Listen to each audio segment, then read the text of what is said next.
Chaos side completely rebuilt in a new theme. The whole map is completely rebuilt, but that's a brand new theme. The Order side, Mount Olympus. Order and Chaos Towers are new. Chaos Titan is new. Chaos Minions are new. The Scorpions are our new jungle monster. They have two versions. There's the Lesser Scorpions and the Greater Scorpions. We'll talk a little bit more about their mechanics in a minute.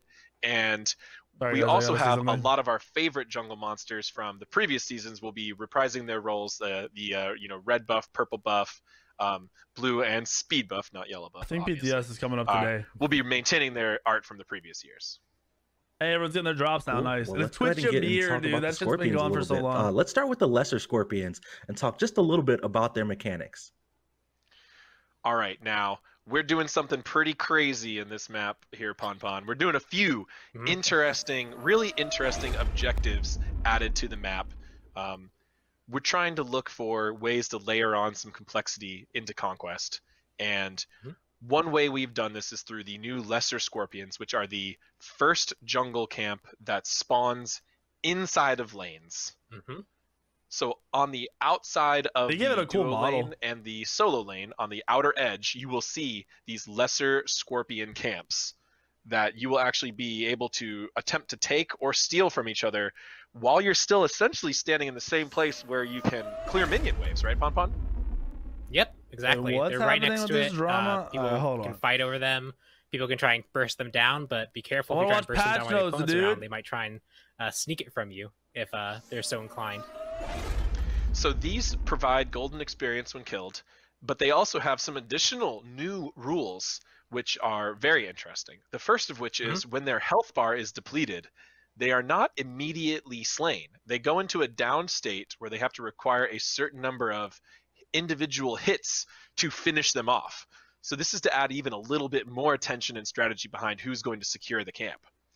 They also provide a localized healing buff to the team that slays them. So if you do capture them, it is a way to regen a little bit of HP, which kind of contrasts nicely with the way like the totem can restore mana.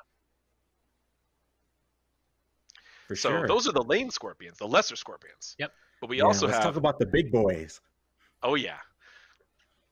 These spawn in the jungle, and they have a lot of interesting mechanics working with them. So at the beginning of the match, they will spawn in the Gold Fury and the Fire Giant pit, and these monsters have one major new feature, which is they are our first jungle camp that changes its spawn location. So when they will first spawn in the Gold Fury and Fire Giant pit. At the time they are slain, is when the Gold Fury and Fire Giant can spawn. If you have to kill these before you can get the bigger bosses to spawn, once they are killed, they will actually relocate to a different spawn point, which is really interesting. And if you kill them, you'll get some experience in gold, but you'll also get a bigger bonus, which is the jungle camps on your side of the map will drop even stronger buffs after you kill these scorpions. So a lot of interesting details here. Yeah, I know. Something that we've never done before. I'm definitely looking forward to how people can test these new greater scorpions in the jungle and how it's going to sway the tide of the game. Like the wall moving, another thing that we've never done before around Fire and Gold moving once it dies. The all new base gates and Conquest. AJ, what's going on with these new gates? Four or three spawns for each of them, and they just move. So this is our first dynamic geometry. This is something that people have been asking for years, and we're really excited to try it. And it's something we're planning on experimenting, and paying attention to throughout the year. We are adding gates to the bases. So when you are in your Order or Chaos base and you're leaving the base, you will be able to walk out of a gate that opens and closes. It's actually it's a blocking area until you walk through it, and then it opens up. It has a opening pad on the interior side of the gates that you have to step on to walk out. So if you walk outside, you are trapped outside when the door shuts behind you. Now, this has a lot of interesting twists and turns to this mechanic. So specifically, we wanted this to be One, That's a really much cool. more You can't get convenient back in way your own to base. get from your base to different parts Or at least of the map. attack. No, It Taco feels and so Maddie good, are just You're my mad because jungler. Tell me how good collectively it feels they're when you're making leaving like the base. 1/15 of what they made 3 years ago. I mean, even in live when I like so their running lives are around, falling because I've been apart playing and on this they're map for a attacking a while, I actually try to like 19-year-old run to the to gate deal area with because it. like They're it's just so both convenient adults to get to your that speed have buff. It's so failed, convenient to and potentially instead of rotate dealing to with the their other failures, lanes. It's just such a they've nice resorted path to have attacking that, and like, drama. It's just what they always do. I don't know what I was They doing get down to without it 200 before. viewers each, So and they that's start the attacking first somebody. purpose of these They won't gates. leave the Now, the community second because they purpose can't of get these real gates is to jobs, add so a they sit really here playing Smite interesting when they hate it, twist baby on raging, having Phoenix drama and with base everybody. sieges. I just don't even respond to them anymore. If you're Matty a Pocket messaged defender me or an on fucking attacker, Christmas. you Hope can he had a now good Christmas. utilize He these wants gates my as life. a way Matty to Pocket's an attack embarrassment. the team Taco's an in other embarrassment. ways. They If need you're to move defending, on. you Go can do something flank else. this other My team as community they're doesn't want attacking them. Phoenix more Their easily by going communities through are the just doors, but you drama. need to be They're careful, or trash. you might They not be need able to to go move. back in They the need to way go you on. came They need to from, leave. unless your teammate is there to open the door for you. If you're a attacker, you can camp outside those gates and see if anyone wants to open the door to try to take a look. And when the door is open, go ahead and flood their base and actually get into the Titan and Fountain area without killing any Phoenixes or taking any Phoenix damage. And we've taken this even one step further. Those doors are not that thick, so they can be leapt over or blinked or teleported over. So actually, as an invader, you can leap over the door and step on the pad to open the gate for your team to flood in. There will be penalties applied to people who enemies who invade the gate in this way. There's going to be a debuff area. The Invader's Curse that will slow you and debuff you in other ways, but it is a really interesting risk-reward way to attack the base in a whole new way. Definitely looking forward to this. I know you guys have been having the new map. They're gonna go back over it at some point, I think, right here. AJ's been going off the walls about it. Super excited to have this in the Season 8 Conquest map. But I think the thing that I am most excited for, is something that we may not have talked about a little bit earlier. And I know AJ has been pushing for this for a long time. It's the idea of a living, breathing Conquest map. AJ, break this down for me and tell me what we're going to be doing this season. So this is probably the coolest feature of the whole map, and that's that it's a feature that we haven't implemented yet. It's the future.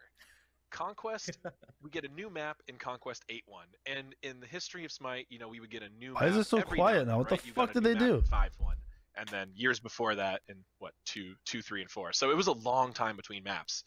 We are I got fired from Hi-Rez process a little bit, and Maddie got taken off of all the partner stuff with Smite. To updating the Conquest they just won't move on. They can't get viewers anywhere else. They won't leave. Now, these are not going to be nobody wants them here. They won't fucking leave. We are going to take the 8.1 brand new map and we are going to make thematic art and design changes to it that introduce new gameplay, introduce new artistic changes. They didn't mention whether you could remove fog. We're going to do that throughout the year. Each of these updates is going to have a specific theme that is tied to the Smite storyline and to the gods that are launching around the time that the Conquest updates are launching. And each update is going to bring a different experience. And I can't give away too much about what we're going to do at each update, but we're going to be investigating things like changing geometry, changing paths. We're going to be looking into new objectives, something like our expanding the functionality of the Scorpions or the base gates and doing things like that. So throughout the year, instead of just Chip, they're just quality of life in the future, or wondering maybe we'll get some changes at mid-season, we're telling you right now that we're going to see artistic and gameplay changes to the Conquest map specifically multiple times. Of course, all I'm worried about is the fog. And then, of course, that is in addition to balance, which we'll do to the map. We'll be adjusting numbers. He's been streaming for like 8 hours. That's why he has 4K golden experience. We'll still do that on every update. What up, Minnesota? Thank you for the sub. Quarterly updates, more changes to Conquest.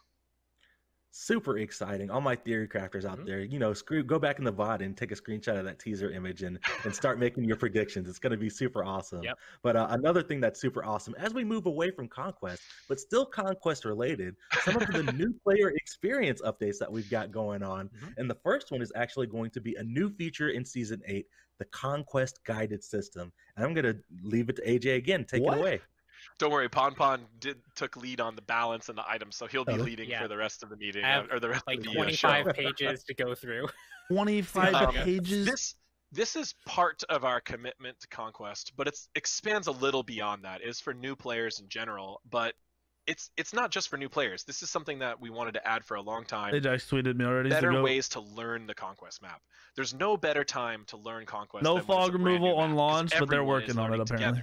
you're not going to be that far behind. There's a lot of different things to learn. So even the people who are Conquest veterans will be taking the time to learn the map. Now, what we're adding is a new system called the Conquest Role Guides. This is a new type of tutorial, completely unlike anything you've seen in Smite before. What it does is will match up with your assigned role from the match lobby, which you'll now be able to trade with other players. We'll get to in a second. And when you load into the map, it will actually show you sort of quest waypoints in the world space to guide you to your starting jungle camp, to your proper lane. That's cool. And to the that'll be so good for new players. Jungle camps nearby your lane when they respawn, as well as towards objectives like the tower and the Gold Fury and the Fire Giant as the game goes on. So this isn't a tutorial where you're just like sitting in a sandbox just waiting for step by step and like, okay, I press W, now do the next thing. This is actually a guided system that overlays on top of PvP matches. So you can turn this on optionally when you're playing Conquest against other players, or when you're playing Conquest in co-op mode. So players who want to learn Conquest, you can turn this on during co-op mode to get just a feel for it. And this system is designed to be helpful and give you extra information that you could already get from your minimap, or you could already know from, you know, watching pros or watching streamers or just from playing the game a lot. But it gives you some extra reminders for these things. And that's going to be a great way for new players to learn. And we're also going to be able to update this throughout the year. So we can try to have every update reprogram the system so that it shows you exactly where to go at the beginning of the game to match like each the meta changes. Are they going to update it actually fast enough? Those big brains coming up with new strategies all the time. But we'll be constantly upgrading. Okay, they are. They say they are. I hope so. I hope so, dude. Accurate experience to follow through on. Meta changes like once every 3 months for no reason. Earlier. It's something that players have been asking for a long time. Just an easier entry point into Conquest, and starting off on season 8 with a brand new map. That's gonna be really good. Perfect opportunity. Really good. And you touched on a little bit earlier about trading roles, but we've also got some match lobby changes coming in. What's going on with those? So now you'll be able to trade Drops last till 11 p.m. every night, lobby, just like you would offer a god trade in Assault or Ranked. There will be a UI element that pops up, and the player you were trying to initiate the trade with can choose to accept or decline it. We have some additional rules in there to make sure there's no spamming and stuff like that, but you'll want to make sure you get your actual roles sorted out in the lobby instead of just doing it verbally. That is going to be a lot easier for console players, and it's going to be better for, you know, our data tracking, and for if you're using the role system and the recommended item system and other things like that, they're now going to be working more smartly off a role. You're going to want to actually trade your role instead of just say you're going to. Icro, thank you for the resub. Apocalyptic, thank you for the resub. Welcome back, man. Match lobby and to elsewhere in the game to help new players find existing tutorial features. So we had some videos in the game already that are really helpful. Now you'll be able to access those easier when you're browsing your game modes. We also have all of these new systems to help new players, like the role guides, as well as the recommended item updates, and we're doing a lot of other changes to things like the help tips, which are these pop-ups that will tell you what things are as you walk around the map. Thank you, Eric. A lot of those are being updated. So we added a new button in the match lobby called Guides, where you can click that and kind of toggle on or off the different type of new player help features right there after you lock your god. So maybe if you get a role you're not used to, you can go, okay, Guides on. Like, okay, I play my role all the time, I can turn it back off. You can also turn it on or off in the middle of the match. So just trying to make the whole thing a lot more user-friendly and trying to help players learn the game without sticking them in some boring, like, step-by-step sandbox, right? This is ways, like, that we can give you a little bit of extra information as you're actually playing Smite. For sure. All right, and then last but not least, you kind of touched on it, but so helpful for new players. We're making changes to the recommended item systems. Don't update fast enough, and people are raging at each other over it. Kind of role overhaul that we're doing, and recommended items are going to be tied to your role now. Well, there's a few big changes here to talk about with recommended items. One that's funny is we changed recommended items to be more data-driven last year, and ironically enough, that caused players to actually lose a bit of trust in the system, because Smite players play heavily off of word of mouth. They play off of expectations. We're following Weekend's build site. You know, there's a lot of pros out there, Final K's guides, but the stat system wasn't necessarily showing the same type of items we would expect. So what we have done here is made a couple changes. One is that your recommended items will now change much more intensely based on the role that you had assigned you in the lobby. So Chang'e Jungle is going to get a very different recommendation than Chang'e Solo. Oh, they're doing role-based information. That'll be good. We are also going to be changing our data, so it's still going to be data-driven, but we're going to be changing the data. They don't even say SmiteSource.com. Come on, Ajax. More popular items. So I paid really you for want the builds that people see from the recommended items to match the more expected meta builds. When we were going just off of stats, we would get a lot of strange builds off of players who were doing more unique things, right? So essentially we just opened up the data set there to get something that players are going to expect. It's going to be a lot better for new players. And then the other big change is we're now allowing you to enable and disable the auto buy system mid-match. Previously, once you turn that off, it was off for the whole game. But now you can toggle it on or off. So say you had a build you liked, pre-saved, but it didn't have any anti-heal in it. So you could turn it off, buy that driver, and then turn it back on. Give the 45. And it'll just continue down the priority list of what you set. So that's a really nice user quality of life feature. Yeah. All right. Well, that wraps it up for some of the kind of the new player systems and guides and stuff like that. Pon, it's your time to shine. We are moving on to 25 pages of patch notes. And we're going to kick things off with starter items. Hey, give me the 3-month white shirt. Starter items, baby. I'm turning this up. Starter item system in Season 8. I have my shit cranked right now. What the give us an overview of what's going to be happening. Yeah, so something that's really exciting is we're actually bringing starter items back. Blessings have previously been here, and they actually served a pretty good role of kind of teaching you what a role could be, right? Like, you got the jungle one, it caused you to kill jungle monsters, but it removed a lot of the flexibility players had previously when they could build their starter items. Like, a Bluestone Wukong was very different from, like, a Death Toll Wukong, where you could use a lot of poke versus actually trying to get in there and brawl. And so now all these starter items are coming back to kind of reintroduce that depth that you can have when you want to pick your character. Like we upgraded a level. With this, support players gonna be at level 17. 16 new starter items. So when you pick one at the start of the game, you can just pick it up. That's your starter that you'll have for that game. Once you leave the base with it, that'll be the only starter you can pick that game. Like audio but at level 20 or 17, if you're getting a support starter item, you can actually upgrade them to one of 2 unique tier 3 upgrades. So let's say you pick Death Toll, for example. You can upgrade that to kind of a level 20 version of what a Death Toll could be if it was made as a tier 3 item. Or you can get one of the upgrades that drastically pivots what that item does and its effect to do some really kind of wacky things with it. We're pretty excited to see what people actually do with this, but these tier 3 kind of starter decisions. I love you. A decision at the start of the game, how you're going to want to play, and also that decision that you make at the start of the game is going to affect how you build at the very end of the game. So there's a lot of interesting things that you guys can hear it fine, right? I'm worried about you guys. These different effects. For sure. I'm super excited. This is definitely going to open up build versatility and all sorts of crazy new strategies and ways to play a certain god depending on how you upgrade your starter item. But let's go ahead and get into the items themselves. And we're going to group these by role here. So let's start off with carry starter items and start off with one that may be a little bit familiar for some of the OGs out there. We've got Death's Toll up first. And this is going to be kind of your standard starter item. Pon, talk to me about Death's Toll and what this item is. Yeah, and one thing to mention too is we are dividing this into sections of like carry, but these are not class locked. This is not only hunter items. Anyone can build any of these items as long as it fits within the normal class. I feel like that's not going to be a good item. If it has only magical power on it, only mages and guardians can build it. But otherwise, it's completely open. You could build this in the solo lane if you wanted to. You know Osiris is going to be trying this. Oh yeah, for sure. Death Toll, Bellona, Osiris, those type of characters. So this one is. And another note before you get started, Pon. We're not going to go into all the nitty gritty with cost and power and stuff like that. Patch notes are live on the site right now, so if you guys want to follow along and get all those details, you are able to do so. Sorry to cut you off. Go ahead, Pon. No, that's good. I'm glad we mentioned it because we want to give people a good idea about what the goal of each item is, what type of roles we expect it in, and what types of decisions you get to make about the updates. But we don't want to have to list out long list of numbers, so we're just going to kind of give you the core idea of each starter items and each of their updates, and then but please, if you're more interested in the details, go check that out in the patch notes. Exactly.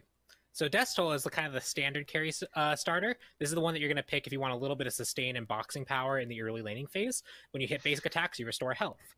At level 20, this just gets amped up to level 20. It gets a lot more power. The heal gets much more intense.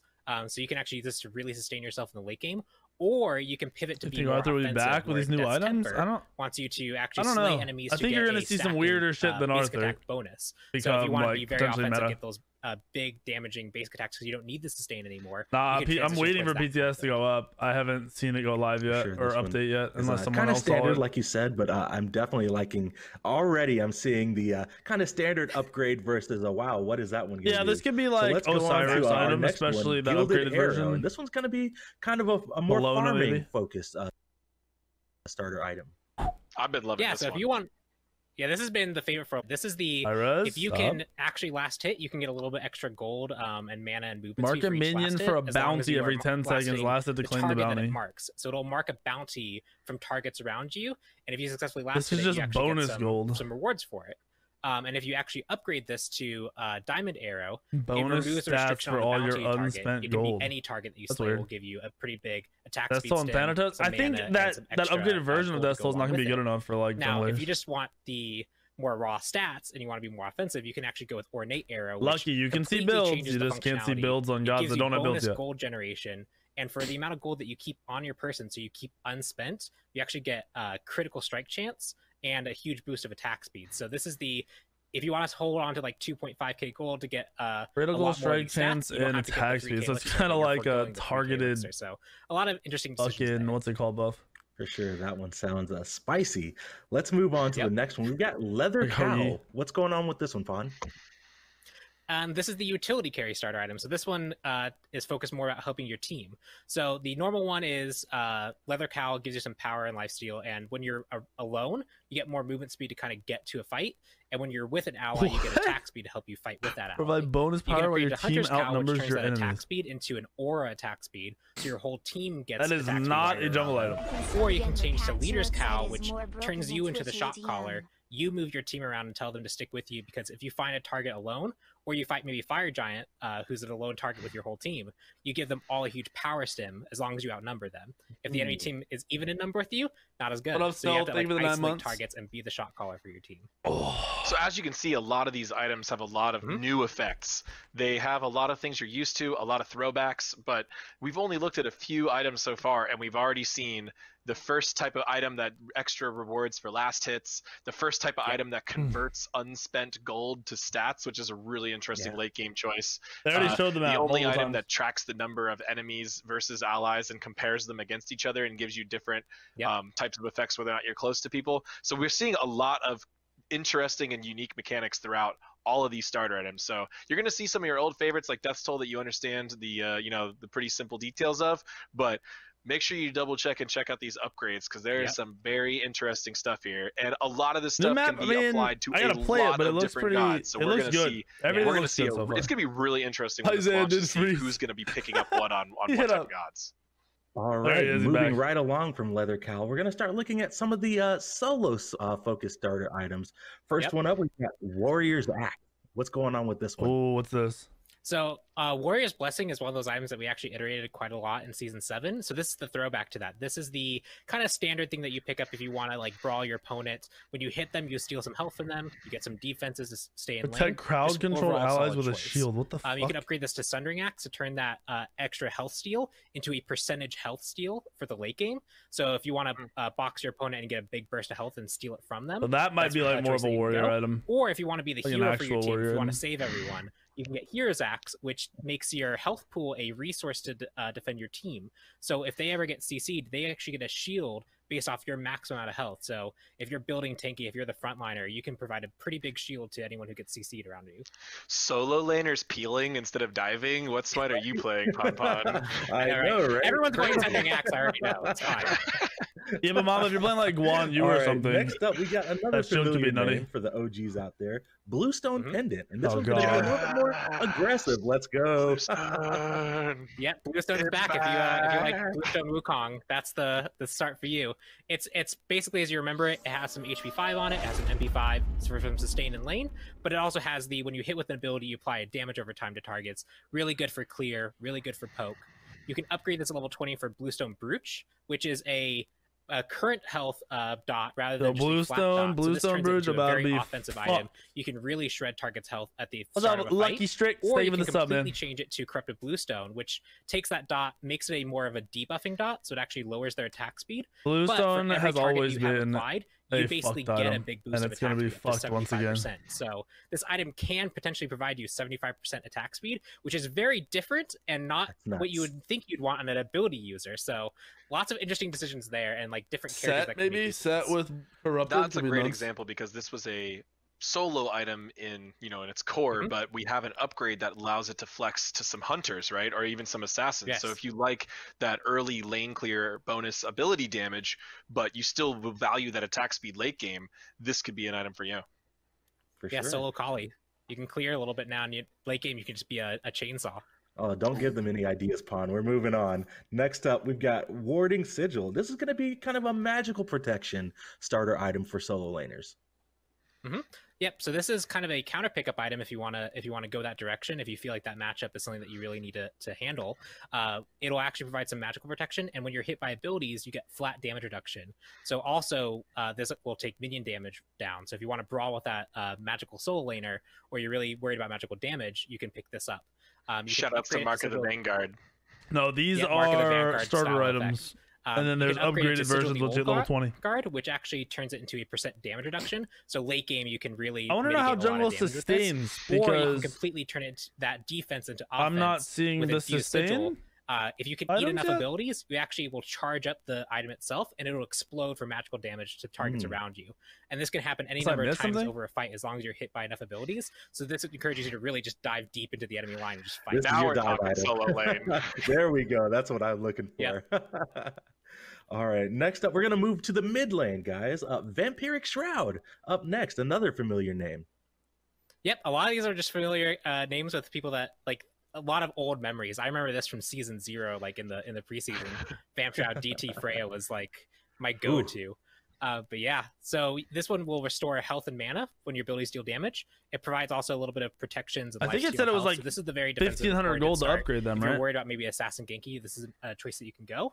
You can upgrade it to Blood Soaked Shroud, which again just amps up that health and mana restore even more, but also gives you a basically infinitely stacking lifesteal bonus when you hit abilities. As long as you can keep hitting targets, you can keep stacking up this lifesteal.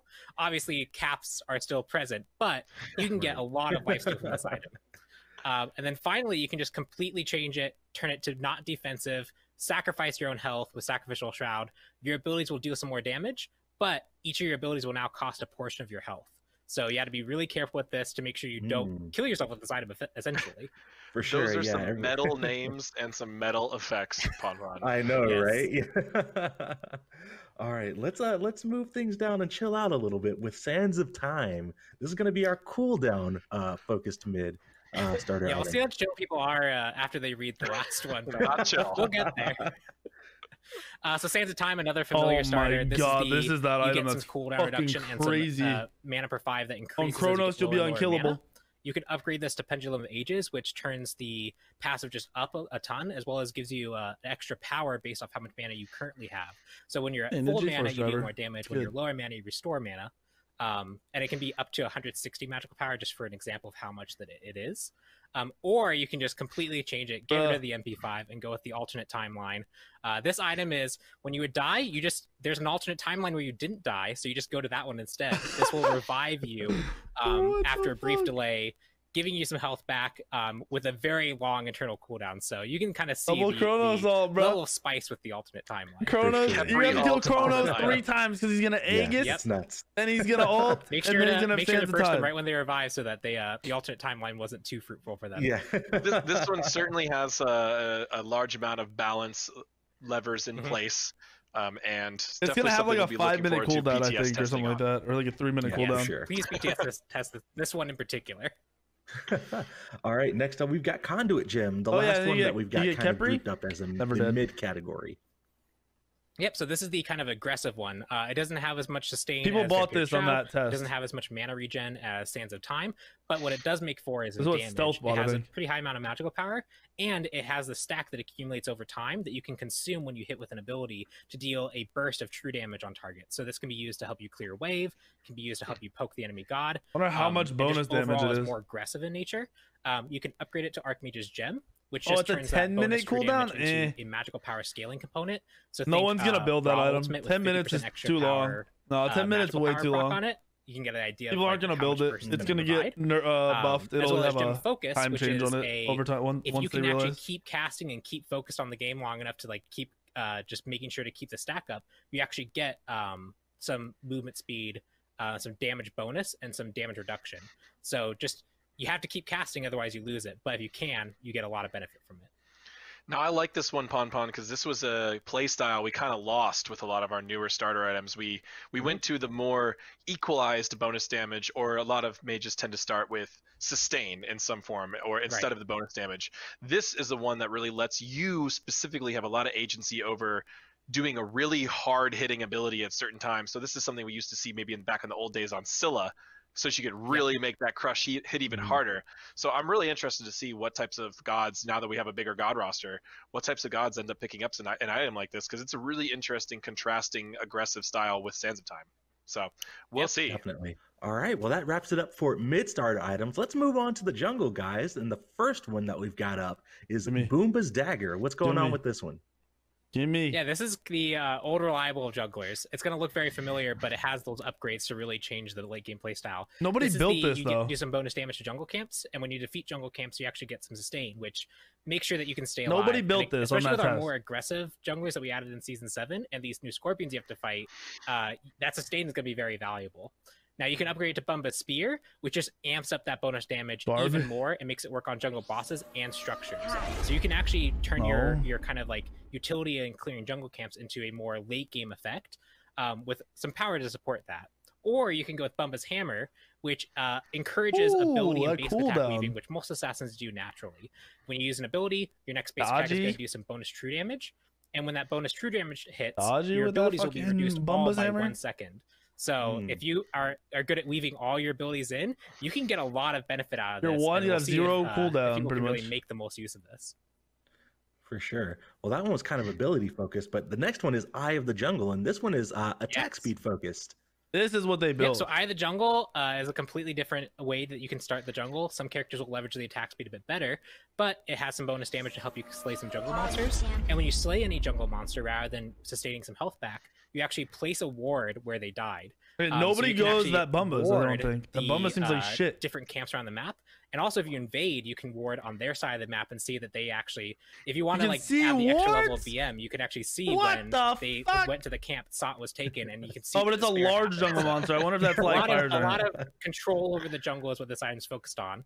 And then level 20, I don't think junglers are building either of those items, dude. Which is when you slay a large jungle monster, you get the ability to see wards temporarily, so you can. I don't think you're building either of those starter items. On Fire Giant, you can kill something, go to Fire Giant, and potentially get rid of a ward without a sentry ward being placed.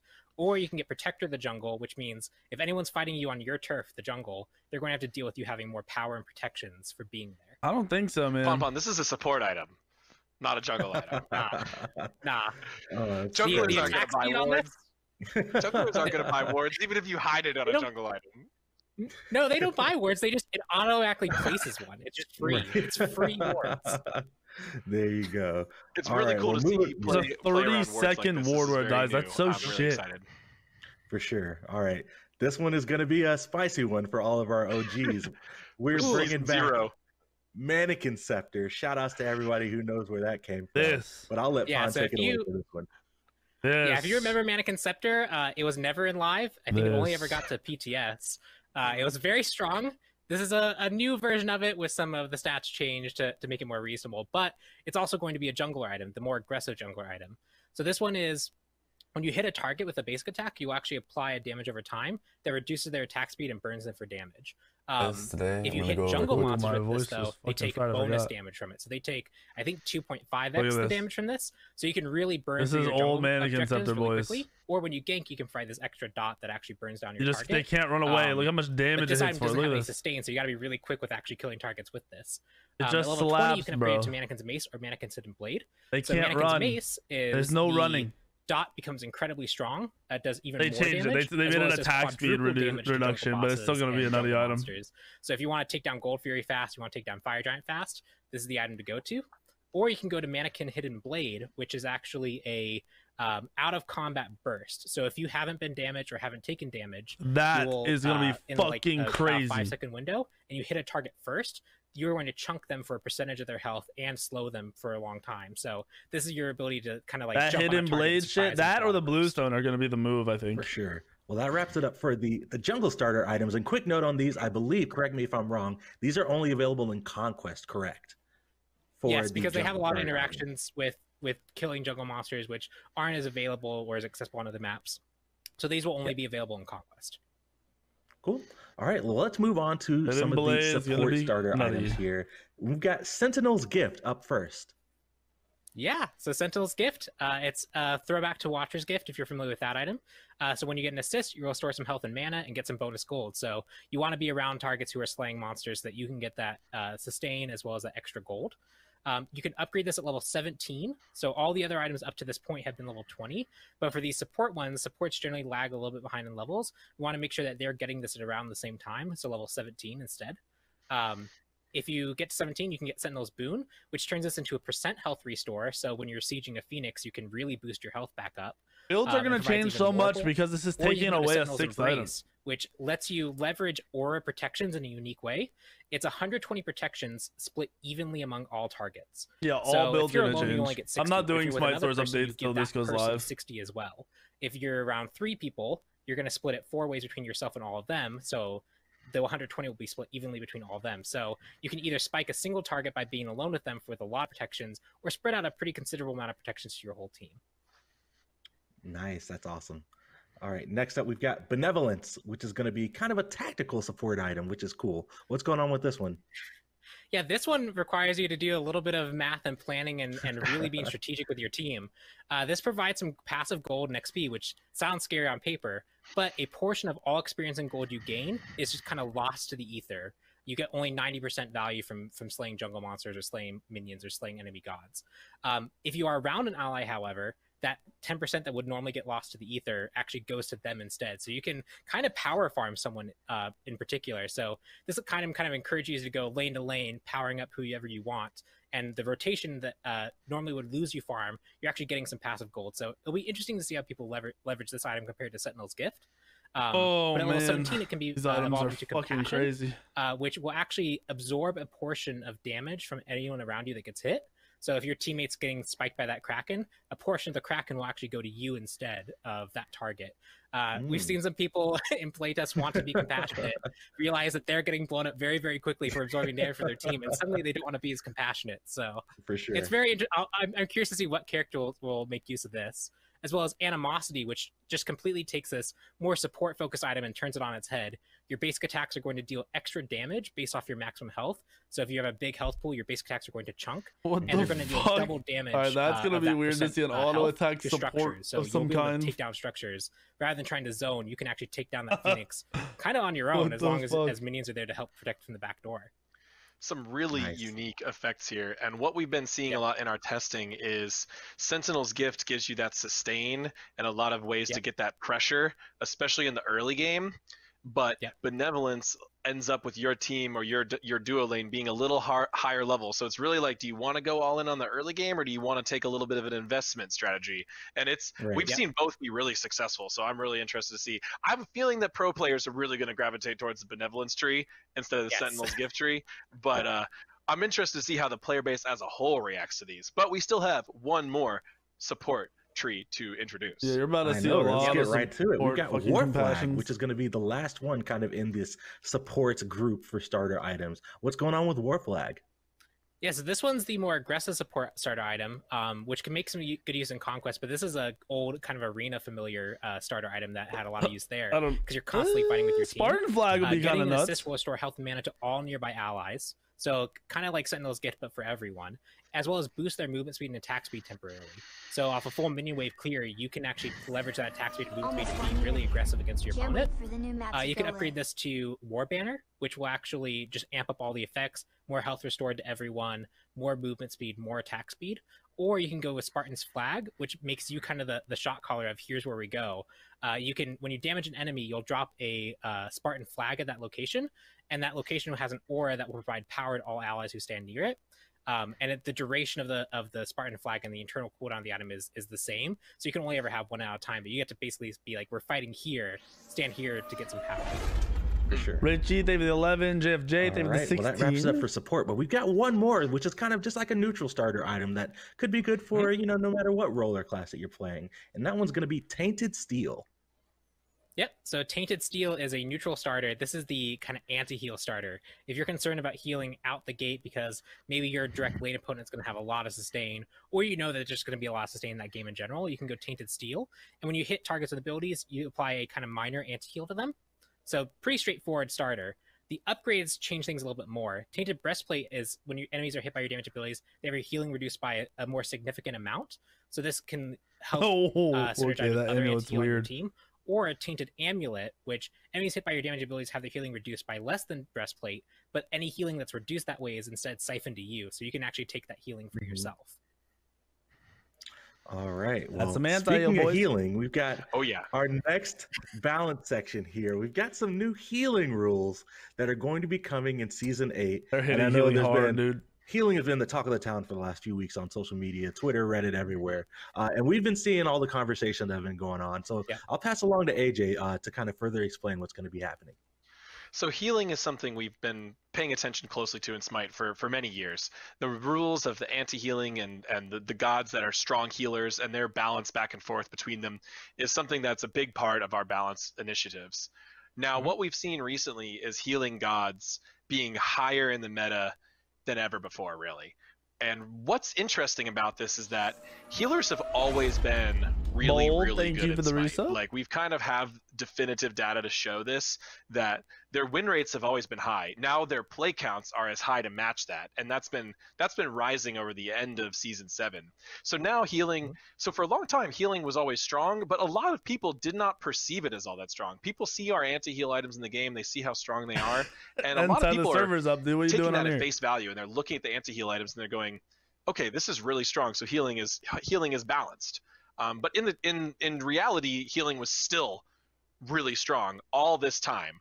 And now that the players are starting to learn this, and the design team and the pro players and the players out there are all starting to become aligned and seeing that healing is just very powerful on its own, that's why we're taking this time, the beginning of a season, it's the best time to do something like this, to implement a completely new rule to healing that has some pretty big effects on it. And I think Ponpon's going to walk us through the exact cause and effect here. Yep. So starting in Season 8 of Smite, in every single game mode, there will be a kind of global anti-heal applied to gods that are not fighting other gods.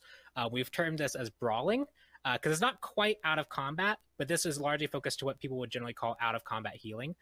If you haven't taken damage or CC'd an enemy god, or haven't been damaged or CC'd by an enemy god within the last few seconds, your healing will actually be reduced, so that when you're trying to like quickly sustain behind like a camp, sustain off a camp potentially, you can't get quite as much health back to make sure out of combat healing isn't too strong. But when you are directly fighting your opponents, you're healing at full strength. This God really only. Is the God bro only. That's gonna change builds a little bit, to be honest. Minion wave to heal up, that's not God combat, that doesn't count. So that's really the goal here, is to make sure that when you're fighting healing, and I think most people generally agree that healing feels fair when you're directly fighting each other, because you have chances to counterplay with anti-heal. That's gonna even jungle builds, like out of combat feeling. That's become really popular. Feel like Soul Eater for the out of combat healing. Changes. We're also pairing this with a few reductions to the anti-heal items across the board, mostly in duration and a slight hit to their effectiveness. Because if healers are going to be globally weaker when healing out of combat, we need to make sure that their strength feels good in combat, even when people are building anti-heal. So they'll still definitely be strong. I think across the board, it's generally about 5% off each of these items. They're nerfing all anti-heal items? Off the duration. So mostly to make sure that it lines up with when you are when you've left combat, that anti-heal. Thank you for the 4-year resub. It is still applied to you. So there's a lot of global changes here with the goal of reducing frustration without a combat 30% reduction when you're just in combat, healing off of camps and shit. Overall, more into line with their perceived strength. That's all. Yeah, bro. I think builds are about to get and kind of the last piece of this puzzle is just the couple items that do have kind of combat focused healing tech. We're doing some shifts to those, stuff like Rod of Healing, Rod of Asclepius, and Caduceus Shield. Just making sure now that we have new kind of rules for combat healing and brawling healing, just getting rid of those redundancies, right? I mean, they're kind of buffing healing in combat, right? Because the kind of in combat, out of combat, while fighting, while not fighting is now generally handled by the global aura versus needing to be on that particular item. That's been here. So we've got big healing nerfs out of combat, some small healing buffs in combat, what we expect to be a net nerf on healing, and in combat healing applies buff. to what specific types of healing does this apply to, Ponpon, just for clarity's sake? So this focuses on lifesteal and ability healing. It does not impact potions. It does not impact item healing, because those items often have very particular purposes for why they're providing that healing. But God abilities and God lifesteal will be affected by this. So Afro and Hell in combat, so like pillars, competitive big two version of those gods gonna be nuts. For balance. So let's go ahead and move right into like traditional item and god balance for 8.1, and we'll start it off with some consumables here. We've got some buffs to Elixir of Power and Elixir of Defense. Elixir of Power is now going to provide 10% penetration, and Elixir of Defense is going to provide 5% damage mitigation and 20% CCR. Okay. Yeah, these items came as just. Oh, sorry, Ponpon. That mitigation's be nice. Yeah, this kind of came out as a result of the new starter items. Really, is that we now have 3K potions, movement speed potions. Needing to upgrade your starter, and making that decision. They kind of fell off as a. There's some weird build path towards getting to them and making sure they felt worth their 3K gold. So we're just boosting up the power one to get some extra percent pen, because that will help kind of fit into more builds generally, as well as the defensive one, making sure that it feels good to build the defensive one. It felt a little bit lackluster comparatively, and that flat damage mitigation and CCR is going to really help shine. All right, and we've got one relic change for 8.1. Shield of Thorns going to be seeing a nerf here. We're going to be decreasing the damage reflect and decreasing the cap of damage taken, and that's going to be for both the base and the upgraded version. Fuck you, Thorns, so how bitches! Many Thorns discussions have we had recently, Ponpon? What do you mean, why nerf Thorns? It dominates most balance meetings at some point for at least a few minutes. This item is very polarizing. Some people love it. Some people hate it. Some people think it's the strongest relic in the game. Others think it's completely useless. Why are my glasses smudged again? The truth is that this item has an interesting place in the game, we think. This item can be frustrating when people are using it, really well, but it comes with proper usage, right? It's very possible to use Thorns right as the fight is disengaging and get very little value out of it. Just like it's just as easy to get scared and use your beads when you really didn't pop need Thorns, to yet, right? them. It's a relic. It's on a long cooldown, so it feels like a fair effect to exist in the game. But we wanted to make sure that it had a reasonable top end when used properly. So right now, when used really well, especially in a pro setting, which is where a lot of our feedback is coming from, it does create a situation where there's not a lot of counterplay.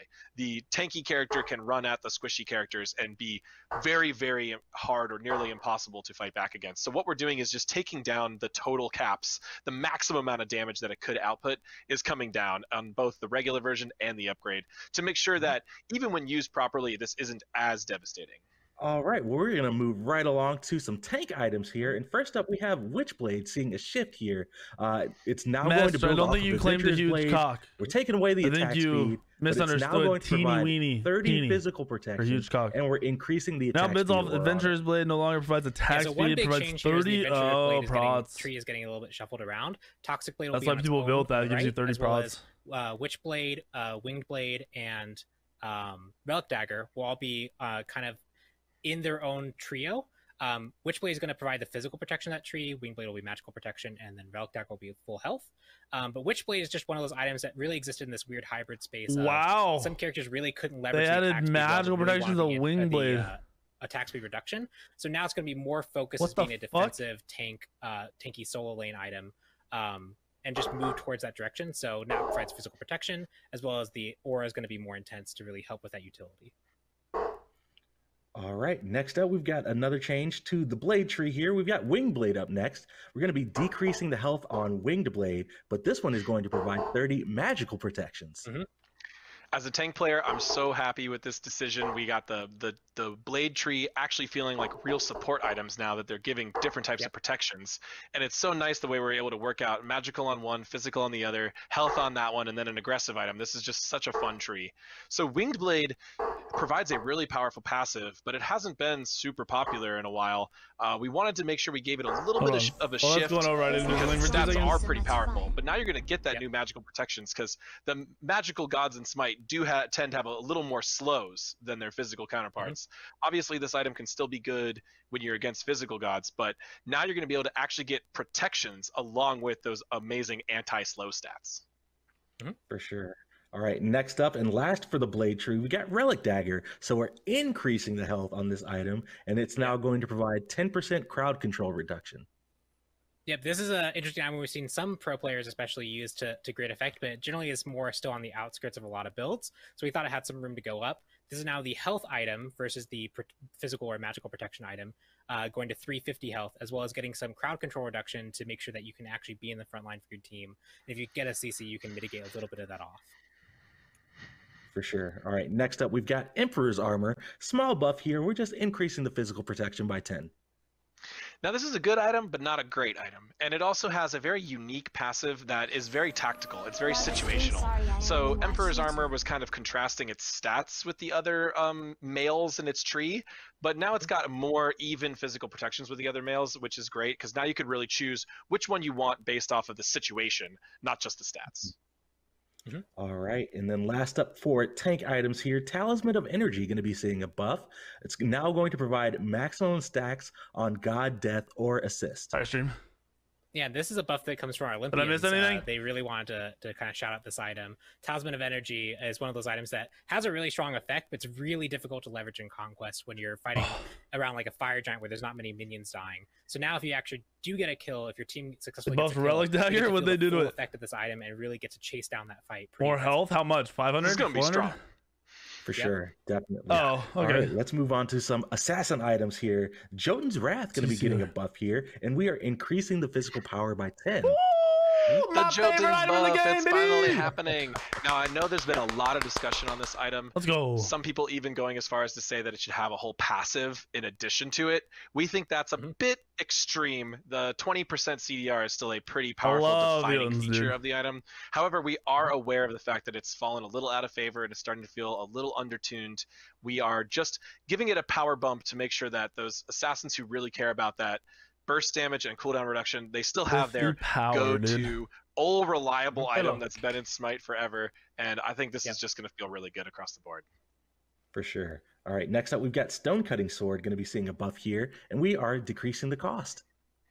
Yep, Stone Cutting Sword is a pretty powerful in-hand item, but a lot of the in-hand characters have seen adjustments over the years. A lot of the items that support them have also seen adjustments over this year. And Stone Cutting really never fit into any of those builds too greatly, mostly because it doesn't have any of the attack speed on its own. So we just want to make sure that when people are building this item in those types of builds, it's cheap enough to really flex in there so you can get the other items that support it more aggressively. Nemesis? All right, next up we got Berserker Shield. We're going to be seeing a little bit of a shift here. We're going to be decreasing the physical protection, but increasing the power, both the base power and the power from the passive. That makes sense for like hunters and junglers. Berserker Shield in the assassin items section? No, he's not. Yep. This is an intentional shift. We're trying to find some hybrid items and shift them more towards the aggressive side. Right now, we have the hammer tree, and we have a lot of other things coming up for solo laners and warriors. And we wanted to also make sure that assassins had some interesting item choices. And the game was starting to feel like the hybrid items were leaning a little bit too heavily on the tank side in a couple places. So we're going to be making this key change to Berserker Shield. And I'm also setting up here Pon for the next change, which is going to have a little bit of a similar idea applied in the magical shield tree.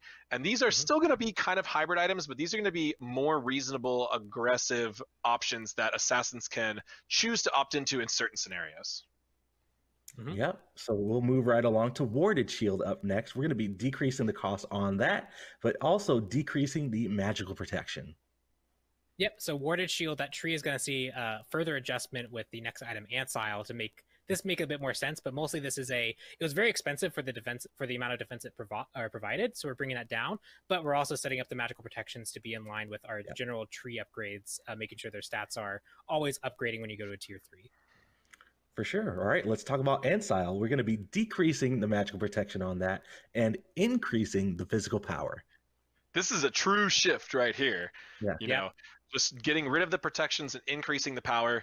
This is a really cool item, and for a while it was pretty popular, and it still has some really strong advantages, and we really want this item built more on aggressive characters. When tanky characters were diving in and getting extra CC, that is a little bit more of a balance concern for us, so we wanted to move this hybrid's more gonna towards be that aggression, OP. as well as giving this is a little bit of change. more choices. Shift.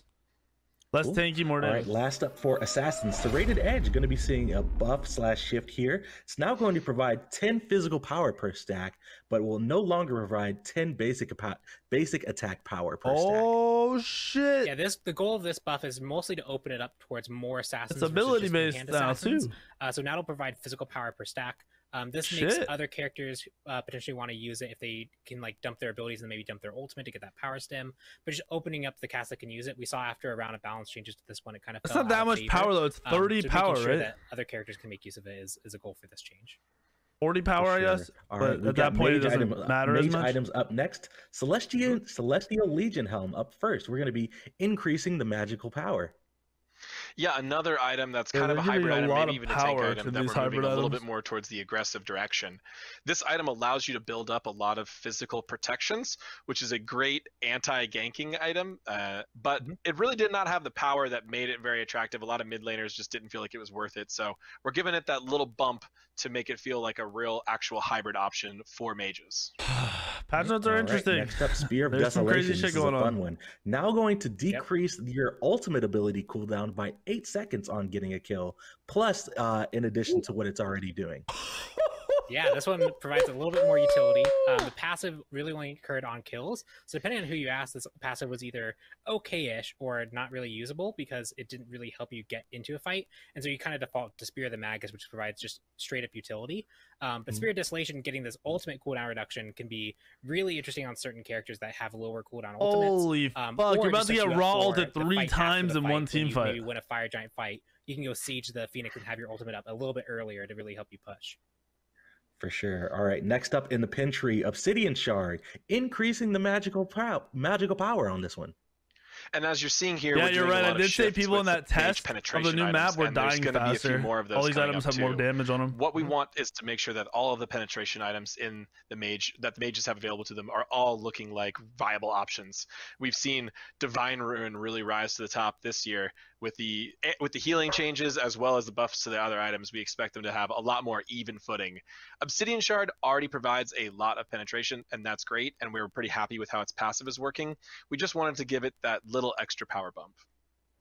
Cool. Speaking of a little extra power bump, we're going to be doing the same thing to Polynomicon, just bumping up the magical power by 10. Damn, just fucking everybody gets power, boys. And also this does increase its proc a little bit more by a small amount, but just making sure this item felt good to build.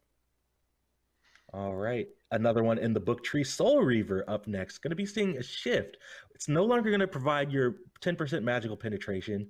We're decreasing the cost though, and we're going to be increasing the health damage at maximum strength up to 9%. Pawn, why don't you go ahead and take these next two that are very tied together? Yeah, so the next two changes are very closely related. One piece of feedback we got with the initial changes was that Soul Reaver felt kind of like it double dipped really heavily. It was not only getting the percent. That's why they were all building staff against tanks. And so we're going to remove the kind of double dipping that it had and more focus on its core strength, which is for pen dealing percent health damage to targets, making sure that feels good. Without the penetration, we feel like these are going to be roughly equivalent stat shifts to really focus on an anti-tank direction.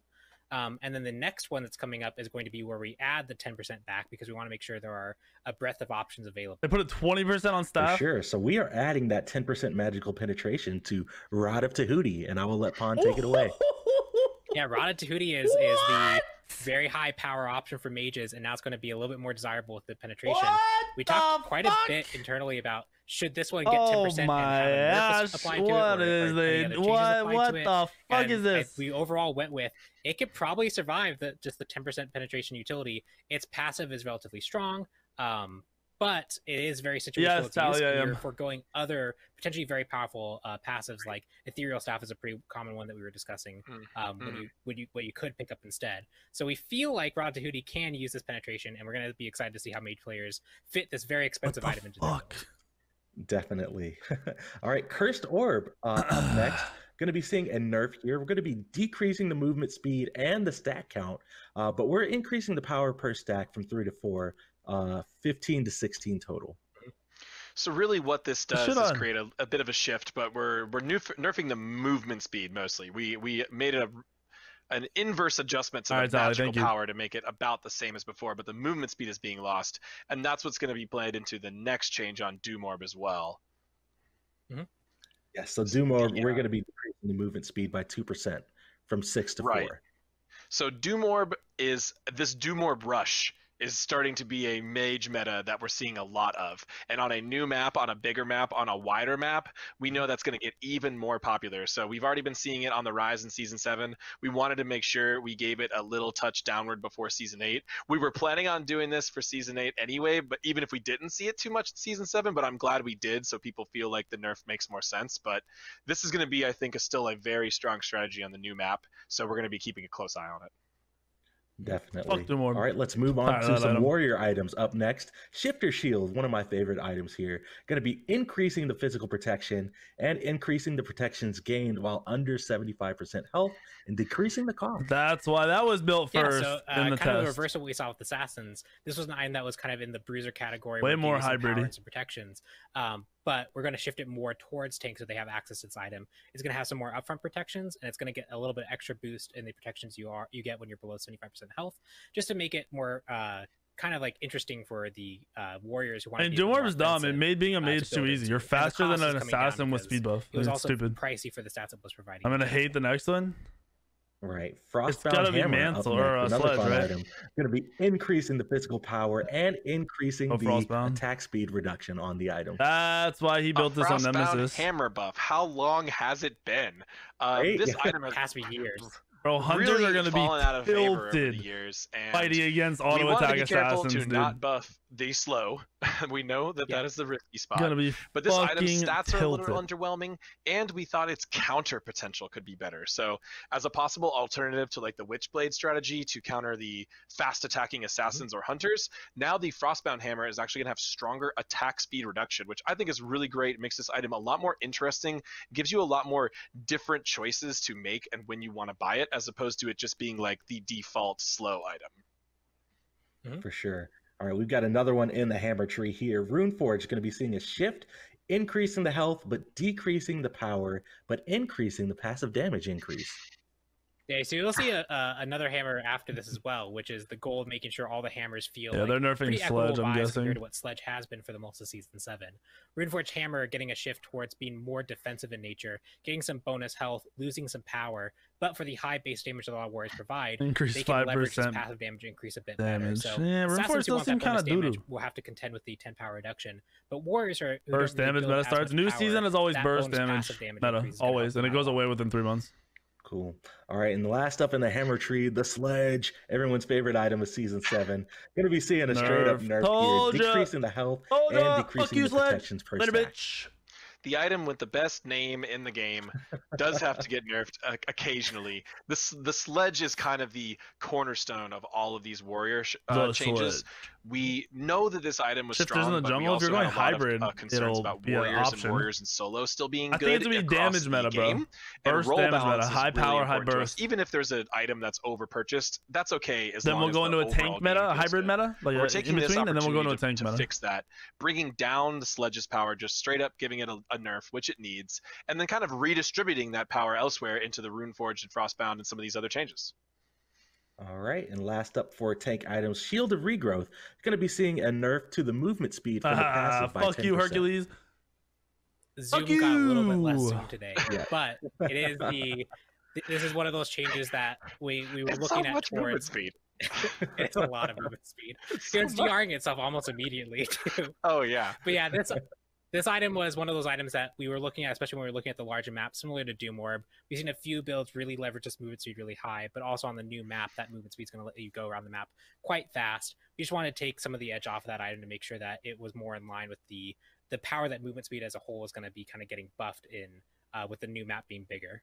All right, well, that wraps it up for tank items. Let's move on to hunter items, and we've got an all-new one up next. Let's talk about Dominance, going to be coming in Season 8. It's going to be building off of Charged Morningstar, providing power, mana, and MP5, 10% physical penetration, and a passive. Your basic attacks will now benefit from an additional 10% physical penetration. Pon, what's going on with this new item? Yeah, so this is another start of a penetration shift. They're going to nerf just taking the feedback that we've gotten from our last round of physical penetration changes and kind of addressing concerns. That's a lot of pen, bro, for 2,500 gold. Had really dictated a lot of builds throughout the year, so we wanted to is create the a new test item server that up? provided a similar power without so I'm many gonna open this. stats I'll swap over to the Twitch thing as soon as Dominance is that new item. It's going overlaps. to be focusing on penetration for basic attackers. So if you get a lot of your damage output from base attacks like a hunter, you can definitely build into it. And this also gives an interesting new upgrade path from the tier 2 hunter start if they still want to go that after seeing all the starter items. For sure. All right, since we're kind of talking about this penetration shift, I'll stick with you, Pon. Let's talk about Atalanta's bow up next. We're going to be decreasing the physical penetration. Yeah, they're nerfing everything. And decreasing the cost on the item. Yep, so this is just going to be an adjustment to remove it from being the 20% pen option. That's going to be more fit by Dominance now, and then adjust the cost accordingly. It's still a good amount of penetration, attack speed, a strong passive, but it's not going to be so build-defining as it has been throughout the year. All right, and then last up, I'll throw it to you again, Pon. The Executioner, which kind of is under the penetration tree item's here. Still gonna be crit. We're going to be buffing the item, increasing the maximum stat count from 3 to 4. Bro, no more tank meta, dude. With all these it's going to shifts, be all damage meta. But was a very strong percent damage meta, dude. 30% pen on Executioner. We want to make sure that it still has a place, especially with different attack speed penetration options existing. Hunters are going to so fuck Executioner is your going to get an extra shit stack, which means you up can get up to 28% if you're pen. tanky. If you're really hitting that same target over and over, if the front line's really trying to dive you, this is going to be a pretty effective tool in your toolkit. Oh yeah, PTS is not up. For sure. All right, so we've kind of talked about physical penetration percentage on the hunter items, but let's talk about crit a little bit, AJ. Talk to me about what we're going to be doing for crit on hunter items in Season 8. So crit is a very interesting stat, very polarizing, and we're going to be making some changes that are going to affect a variety of different crit items here. So really what we feel like we've learned the most over the years is that crit feels really bad in small percentages. It's a very big effect and it's random. That big effect with a random chance is what makes crit fun, but it also can make crit really frustrating when you have like 7% crit chance and you hit your opponent 3 crits. Like people get really frustrated by that. So what we're doing is we're actually going to be making a change to a lot of crit items where the tier 1 and tier 2 items don't have any crit chance on them. So you have to actually build all the way to the tier 3 before you get crit chance. And what that lets us do is that make sure that nobody gets crit in really small increments. You have to buy a full item to get a reasonable amount of crit. Oh, they're moving tier 2 crit. Okay. You know, it's still going to be interesting because you're not sure when you're going to get crit, but it's not going to be frustrating. So they're nerfing. That's also going to let us do some other power shifts that are just going to be able to make the items better. Because honestly, crit has fallen out of favor pretty recently for quite a while. So we're also looking to just buff the tier 3 items in a few ways. Wait, how big? Wait. How good are the tier 3 items? For sure. So TLDR, 8-pointed shuriken, hidden dagger, short sword, all getting their crit removed. That extra power is kind of nice to help out. More consistent. Let's talk about some of the T3 crit items here. Yeah, what are they buffing to these items? First, we're going to be increasing the power and increasing the cost on the item. Yep, so Rage is one of the kind of follow-ups from all these changes, making sure Stone that tier 3s always cost have nerf, stats so they increased it in Rage. Synergy. The tier 2 got to 25 Still power, there, so boys. Now Rage needs to be bumped up a little bit. Still 50 gold cheaper to build your first 3 items on Mercury. Largely, we're expecting Rage's power to remain and you get 10 more power. Similar. It's in a pretty good spot. All right, Deathbringer up next, the big boy crit item. We're going to be increasing the physical power from 40 to 50. Deathbringer I don't know. Very we see the rest of the items. I still hate Deathbringer right now. A lot of people enjoy it. It hasn't really been considered meta in a long time. So we're trying to bring this up just a little bit in its power. So it fits better with more builds. It gives you that power. It's a high cost, high power item. And it really didn't quite feel like it had the stats, the oomph that it should. All right, let's move on to the Shuriken tree. We've got Shadow Steel Shuriken up next. We're going to be increasing the power and increasing the attack speed. Yep. So this is going to be similar with like all the shurikens. They're all going to get some. I don't think you're building Shadow Steel still. They were generally underperforming. Unless they nerfed Wind Demon. The anti-heal one is going to get some power and attack speed. I think Merc's going to be good. There's also changes related to its anti-heal that have been kind of talked about in the anti-heal section. So those changes are also in addition to these, but we just want to separate them out because they're very two different talking. Deathbringer doesn't get picked up because Wind Demon is so good. Yep. So if they nerf Wind Demon right here, tree, Wind Demon just getting a straight up crit chance buff by 5%. Never mind. Nope. Yeah, no Deathbringer on Mercury. Rage, Wind Demon, Poison user Star. for getting that crit. So Wind Demon's too good, bro. High crit. Hold on, how much is that? 100%. And we want you to make sure that you're able to get those Wind Demon procs. For sure. Yep, and also how much sure is Rage there's a crit chance? amount of crit chance on this item, so that when you do invest in is that it 40 or 50% chance that the enemy feels fair or is it 60? When you crit them, right? Right, just like with the changes of the tier 2s. For sure. All right, and then last up for items overall, we've got Poison Star. 45. It's 45. Shift. We're going to be decreasing the cost. So 65 of 2 items. Poison slow. This item provides utility uniquely to crit. Oh my god, its Poison cost Star was cheaper. largely prohibitive. What the fuck? This item has a history of being very strong. With its slow, especially making it So Mercury's build just dropped 250 gold in total cost. Decrease the slow that was the frustration point from it. So now the damage reduction you bring in a boxing trade is going to be the majority of the strength of this item. All right, that wraps it up for items. Let's move on to guys. Let's go ahead and start with Janice. Going to be seeing some significant changes here, and we're going to go in game and take a look at it. You're getting full build earlier now on most gods too with the starter item. About Janice like full build, 6 items, no boots. So Janice is a very interesting god. He has some of the most unique features in the game, and he's always been a huge balance debate. Now, we are pretty happy with Janice's design. It's very unique. It's very high skill cap. And the players who are picking up Janice and don't really know what they're doing tend to do pretty poorly as well. So we're really trying to be careful to not just overbuff this god because we know how powerful he can be in the pro scene. But what we did is we wanted to look at some of his abilities and their inconsistency.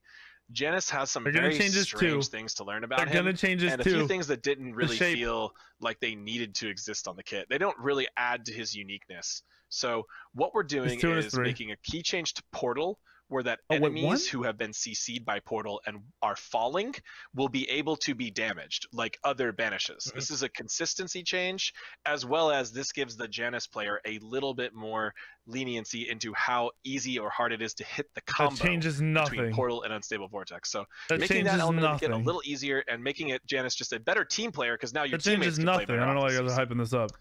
Now the ability we're changing even more that has made us kind of dub this a minor rework is Unstable Vortex. We're changing the hit area of this ability, and by that I mean we're specifically filling in the middle. We're not changing the outer edges. This ability is still going to hit the same sized area on the outside, but we're removing the negative space. So any space in the middle is going to count as a hit. It's all double hit in the middle, so it's so easy to hit double hits now. The previous Janice had a small, what we have pretty much determined is mostly luck level of space to dodge the ability. It's extremely small and very rare to do, and doesn't really feel skillful. It felt lucky. We are still maintaining the double hit in the sweet spots, and we are making significant fixes to the targeter to more accurately affect the hit area. That's going to make it look like it got a lot bigger, but you have to trust us. We're not making it bigger. The previous targeter was just very rough. It was doesn't very even vague. seem like there an was actual a lot of area change where the targeter wouldn't hit gods, but you actually were hitting gods. And then we had one more Janice change, which is themed around audio clarity, visual feedback. So when the Janice fires his ultimate through space and time, it can be hard to see this. It's coming at you through walls from long distances away. So what we're doing is why make Janice adding worse? an audio cue to it so you can hear it coming towards you, which will give you a chance to juke. And we're also adjusting the amount of damage that it can deal. So to avoid made Janice better. This was maybe one of the only abilities made Janice worse. Literally one-shot people. Yeah, because it's hard as fuck now you to won't hit. be able to actually do that. They have to be a little damaged already, or you have to have someone to follow up on. I think they just made Janice worse. I don't understand. Big changes for Janice across the board. Something we would consider a rework, but a very light one, just because of the depth we went into these abilities, and something that doesn't really radically change his playstyle or his balance state. It's really just cleaning up a lot of rough edges. Yeah, for sure. And we've got it in game for you guys now to take a look and see just some of the changes here. So there's the portal there, upon showing off and driving here. See the new targeter for unstable vortex there. And you see like the little electricity in the center there that actually is counting as a hit. Right. They made it so you can hit in the big giant areas. That's all they did. Why? One other change is you can actually damage them while the big empty space where no one should have been hit anyway. What? Which most players probably wouldn't. They made the god worse, but shittier players can hit their ability a little bit. And then finally the ultimate. Just a few audio things. You're gonna hear it more playing against Giannis, but frying, so you can kind of hear that audio being a bit more intense than other sound effects. What the fuck did they? Why, bro? Correct. What the fuck? Lots of big Janus changes coming in, so I'm sure Clumsy is super excited. He's going to be playing some Janus mid here coming up in Season 8. But let's move right along and let's talk about some of the meta nerfs that we're looking at here for Season 8. And kick it off with Bakasura. Insatiable Hunger, we're going to be decreasing the movement speed. What? So they're about to fuck this game up with some nerfs, bro. I'm be tilted. Ranked queues, right, Ponpon? Yeah, we've seen him do pretty good work in the ranked queues. Here comes the junglers getting hit, boys. Just prep yourselves. With high movement speed, being able to like really box opponents. And so this next series of changes is really focused on characters that we expect that are currently pretty good, that are also going to benefit from the map being larger and having their movement speed. We really debated back and forth how much we wanted to affect characters that had movement speed in their kit before players got to see them, and so we largely just focused on the characters we know are currently performing really well and are very likely to continue performing very well on the new map. So that's going to be Bakasura, Ra, and Poseidon. In Bakasura's case, it's his passive. This is going to be a potential 6% movement speed reduction when he's at full stacks. For sure, and move right along to Ra here. He's been shining in Season 7, so we're going to take that down just a little bit. Speed of light going to be decreased in the movement speed on that. I don't understand. No, I'm sure we could have gotten away with Ra nerf whether or not the map and the movement speed was going to be in his advantage. They want to buff the lower end of the god is doing very well, so as Pon mentioned, we're trying to look at only the gods who are already doing really well and the ones we expect to get even better in the next map that are being nerfed. Thank you, Astro. Specifically, Ra's movement speed. We've given the god a lot more additional damage and utility. He's also going to be heavily affected by the healing changes, which we want to call out here. So maybe you expected more Ra nerfs. Don't be disappointed because you could kind of slap a label on here that says 30% decreased all healing. So kind of a big deal for him too. Ra's so getting hit pretty hard, I think. In addition to those like all around. All right, and then last up that we were talking about here in this group, Poseidon. Changing Tide is going to be decreasing the movement speed on that. Damn, bro. Yep, and this one might look a little bit bigger than they don't want the rotations. Strange, but this is one character I'm okay with it, actually. Access to that 50% movement speed basically at the start of the game. Fuck where everyone's Ra movement couldn't speed. really maintain his passive at the start of the game. So just a little bit larger hit to make sure that Poseidon, in his ability to really rotate and outmaneuver his mid lane opponents, feels a bit more fair. All right, moving right along, we've got Agni up next, and we're going to be making a change to Combustion, the passive. Basic attacking a god now provides 2 stacks. Oh, this is a theme we've gone through in a few different gods, a few different passives, even items like Talisman of Energy today. We want to make sure that these items that play off of minion waves can still be useful in teamfight scenarios.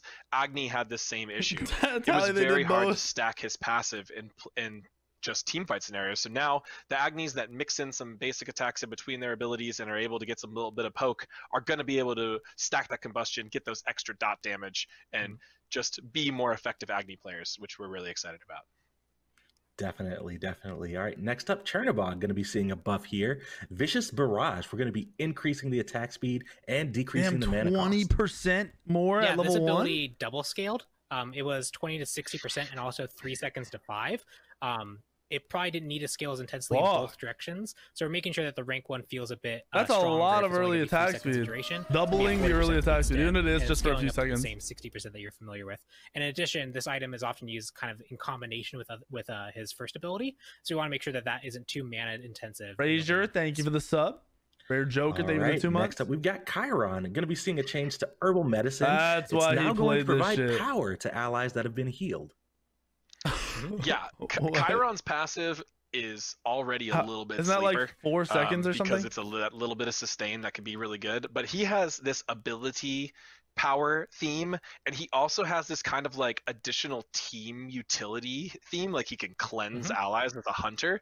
So this is just a really cool little addition we're adding to his passive to help Chiron get a little ability power boost, or his allies. And this passive, even though I said it was a little bit sleeper OP, most players consider Chiron passive to be pretty unexciting. So we wanted to give him something that was a little bit more interesting and had a little bit more potential. And I'm really excited to play this because I love playing the Horseman already, so I know I'm going to be running him in Season 8. Definitely. All right, next up on the buff list, we got Chronos. We're going to be increasing the attack speed per level, and then stop time, going to be increasing the power scaling. Yeah, so Mage ADC has had a very interesting history in Season 7. Am I reading that right? With a lot of different items and adjustments. We looked at Cronus and Soul in particular, and they seem like characters that could use buffs. Am I reading that? Like, that's a lot, right? At the time, we kind of held off on that change. Is my brain not functioning? Kind of like resolved. We think Cronus and Soul could still use those buffs, and so you'll see a very similar 0.8 to 1.5%. Getting that attack speed per level and getting a little bit extra scaling on stop time.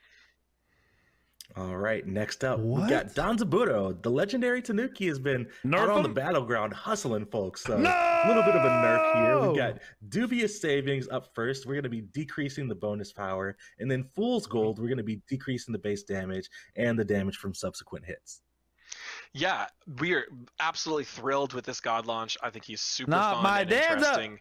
And as tends to happen with new God launches, he's a little bit on the powerful side. We're toning down his key poke damage as well as this free power he's getting from his passive. Fuck you, Frozen stacks Penguin. over time. So that adds up really in the end when you're playing a hunter. Chronos got a 14% auto attack. Gets played throughout the next year and how it gets affected by the new map. And as he hasn't had his real chance for a lot of pro play yet, I'm excited to see if he stays a major contender throughout the year or not. So we'll definitely be keeping a close eye on him. No, they can't nerve. Danza's ult is what makes him unique. In this first you don't touch the ult. So that's a good you hit the Wyman said this. You hit the 1, you hit the 3. You don't hit the ult. Up next, Unchained. We're going to be increasing the physical power scaling, and then Seething Howl is going to immediately generate 2 Unbound Rudes upon cast, and then Brutalize. Last but not least, we're going to be increasing the AoE damage. Yeah, Fenrir is just getting some. Oh, Fenrir's 3 hits for 700 already. The extra scaling on Unchained is going to make his leap quite deadly. With a new item, the Seething Howl, you're about to one-shot by an Unchained. Often helps Fenrir players really get to that 5-win threshold and get the bonus effect. There's a lot of interesting ways randomly just going to be Unchained from 100 to 0, bro.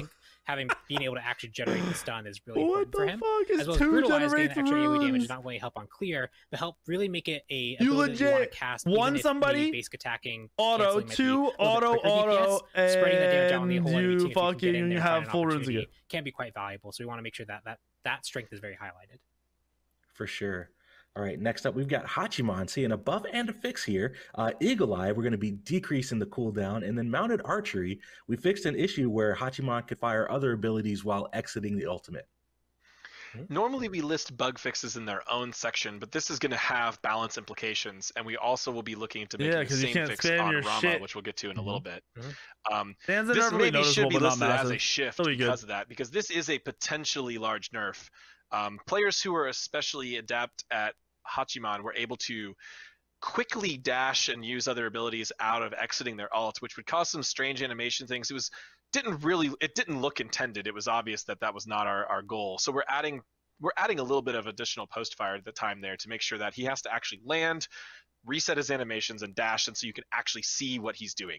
I think PTS is going to be a large nerf. Like, he's also getting a small buff along with that with the Eagle Eye ability. We were terrified about this ability when we were first designing it and launching it. The idea of basic attacks hitting far away, but we've realized that basic attacks that are far away are pretty jukeable, right? So there's a lot of things that opponents can do to counterplay this. So we're just buffing this ability a little bit more in the cooldown. And this gives Hachiman some really cool late game opportunity where you can actually start poking really scarily with this amount of damage. So definitely excited for this shift. This god has always been on the cusp of pro play, so he probably will remain there. He's hard to estimate, honestly. So I'm really curious to see how this plays out.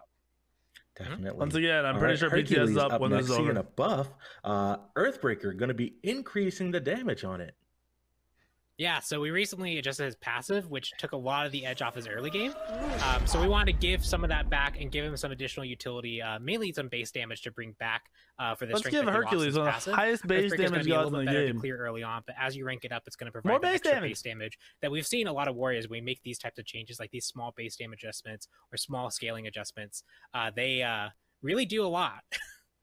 In the long term, so we're excited to see where Hercules actually falls, especially now that his level 1 is so lethal. He's gonna be up when this is over. Most definitely. All right, let's move on to Izanami here. Death draws nigh. Izanami's sickle projectile will increase as she gains attack speed. This should result more closely with her sickle returning before a second one fires. This is a spicy one. Izanami's basic attacks are strange, and that's intentional, right? We did some really cool, interesting things with these boomerang attacks, but and we kept all of her basic attack properties the same, except for the pass through and the returning. Damn. What that has created, though, is when she starts building fast attack speed, she starts having multiple projectiles in the play space at the same time, some going this way, some going that way, and it gets really a bit cluttered and confusing. So now we have added a new buff. Once again, pretty sure the PTS is up when this is over. Basic attack projectiles actually fly faster as her attack speed goes faster, which keeps it so she pretty much only has one sickle ever out at a time. Makes it much easier to see, a lot easier to focus on, makes her basic attacks feel a lot better. It is a potentially powerful change, though, so we will keep an eye on her. This goddess has been pretty casual strong for a long time, but has never really broken into the pro player high ranked play. I'm really interested to see if this change is able to do that, or if she just becomes like a casual later. Yeah, you probably have to download. We're going to keep a close eye on it either way, but we wanted to make her feel as good as possible on console yet. I don't know how that works. Accompanying it with a whole lot of additional nerfs. Right, for sure. All right, next up we've got Merlin. We're going to be seeing a shift here. Frostbolt, we're going to be decreasing the scaling, but then Radiate, lots of changes here. We're going to be decreasing the time between ticks, and then changing that. It has lots of implications for magical power scaling. I'll let Pon, our math expert here, do the explaining here. Yeah, so the quick of this change is Merlin's range poke is quite good. Frostbolt's really good. Blizzard's really good. The arcane orb that flies out's really good.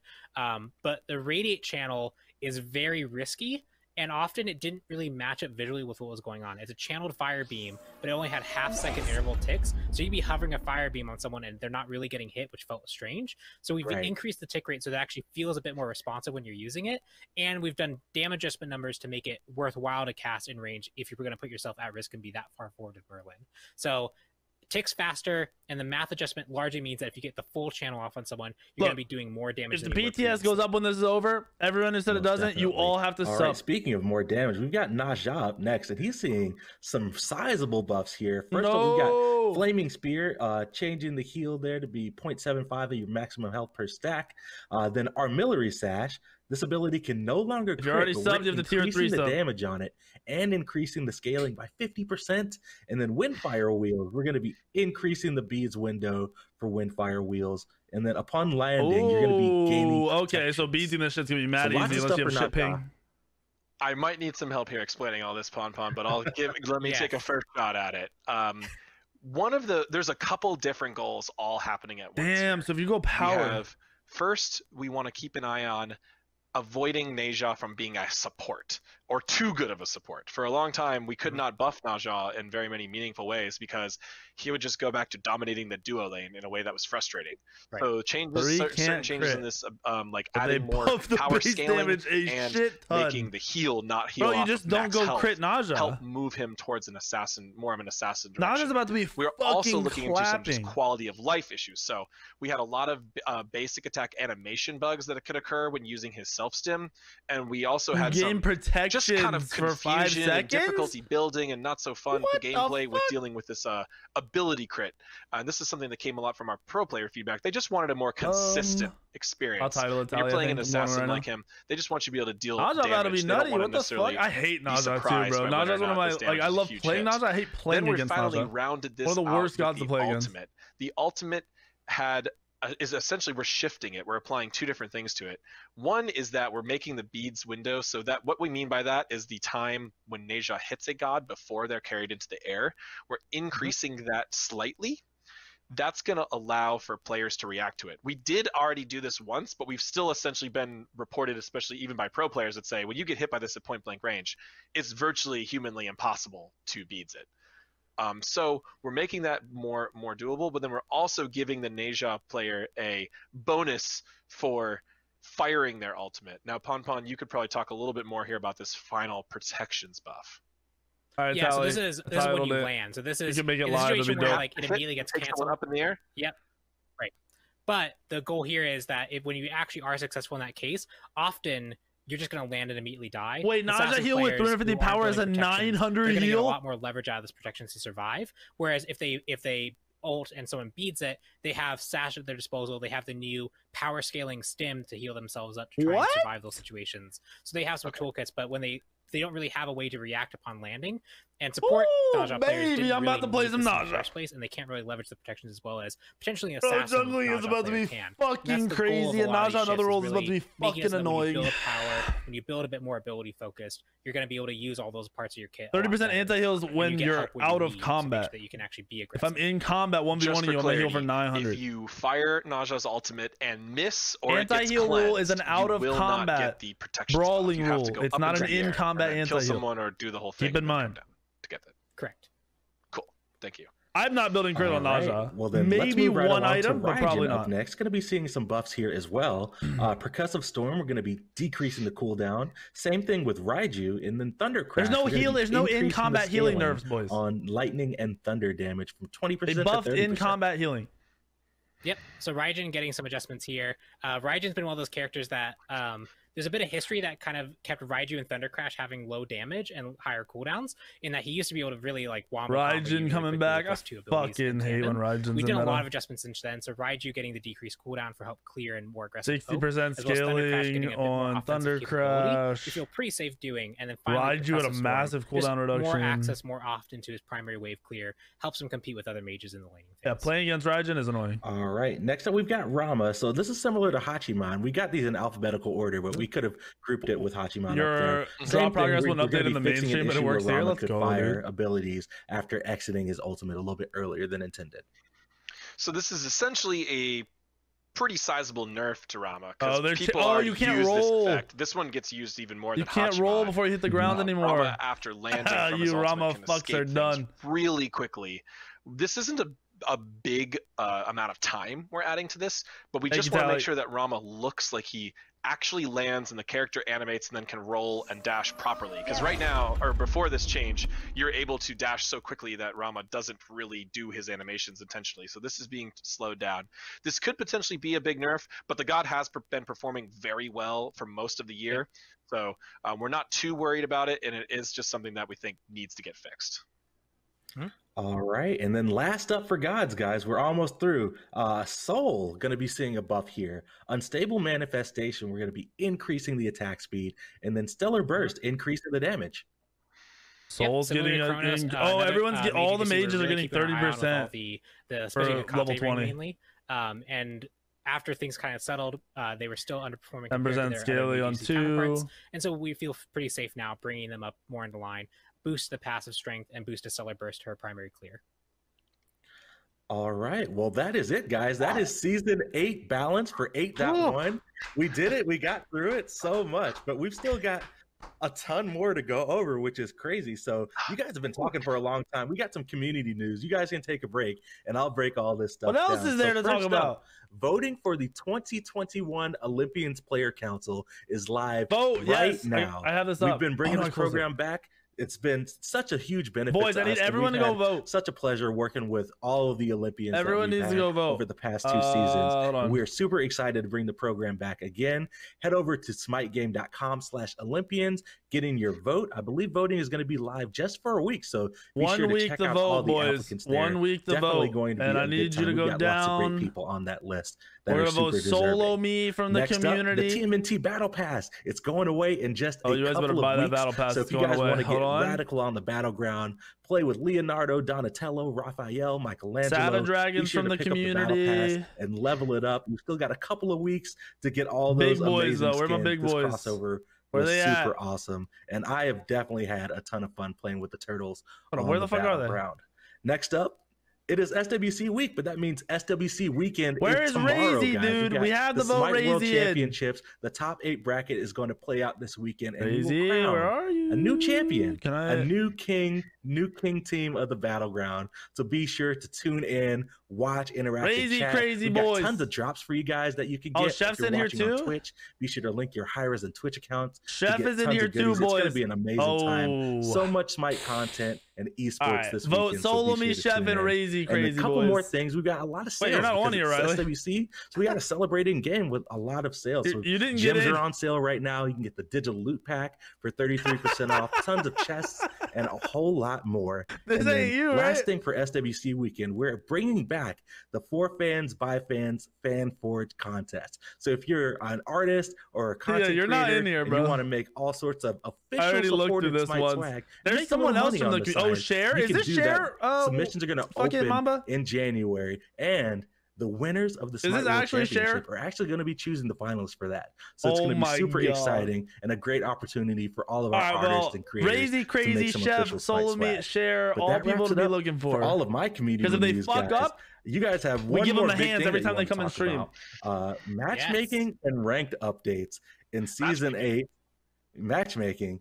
A little bit. Ranked and matchmaking kind of go hand in hand, but I will defer to you guys on what's going to be happening for ranked in season 8.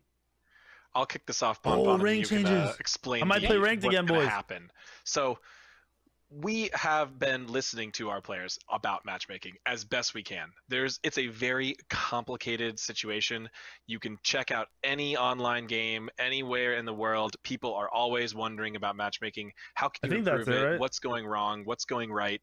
It's just a difficult problem to solve. It can heavily scale based on region, based on player preference, based on just how you're feeling that day. There's a lot going on. So we're going to get into some more specific rank changes. Chef, Share, Solo Me, your choice. You can read through their answers to the questions and pick who you want. But I want to reassure players that even though you don't see it on this list, we are looking at our core matchmaking systems. We are finding more ways to track data, and we are open to change. We're going to keep that as a key priority this year.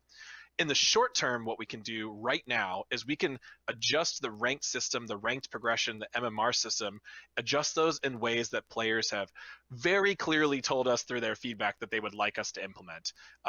This has a lot of interesting mathematic implications, so we're going to be watching closely, but we found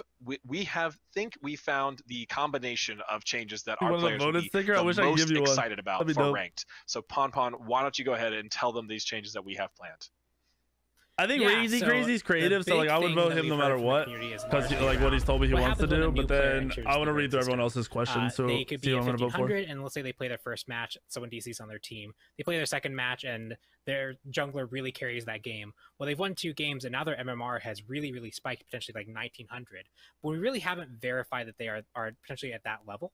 That kind of speed creates some situations where some players can get perceptively lucky at the start. And so one thing we want to do is kind of mitigate that factor. So now at the for this rank season, we're actually going to be removing variance. Players are going to have a set amount of base MMR that's expected to be adjusted each game. And the only adjustment about how MMR is going to go up and down is going to be based off how even that match was when the matchmaker made it. So there's going to be smaller adjustments, but you can expect much more. Yeah, you can expect much more consistent. No more variance. Thank God. What up, Share? From the first game you play of ranked to the 100th game of ranked that you play. No more variance. Cheer with me. No more variance. Yeah, fuck variance, bro. I see Twitter is cheering right now. It will be for sure. Yep, and the second big thing that we're doing to make sure that this feels good, especially in other modes, is we're actually going to be capping how much and how little you can get in MMR to make sure that in situations where the matchmaker does feel like it was really lopsided, potentially maybe like at like 2 a.m. on a work day in a region in a queue that has lower people in, and the only people that decided to queue up were the best and worst players in that match. Shout out to my high-end Joust players, okay? Yeah, we have situations to try and deal with those situations, but sometimes there's only so many people in the queue. In those situations, we actually have a min and max that can be applied there to make sure that you're not going to all of a sudden be only gaining 1 point for a really long time and then suddenly losing hundreds. What's up, Redacted? Thank you for the 9 months, brother. More reasonable.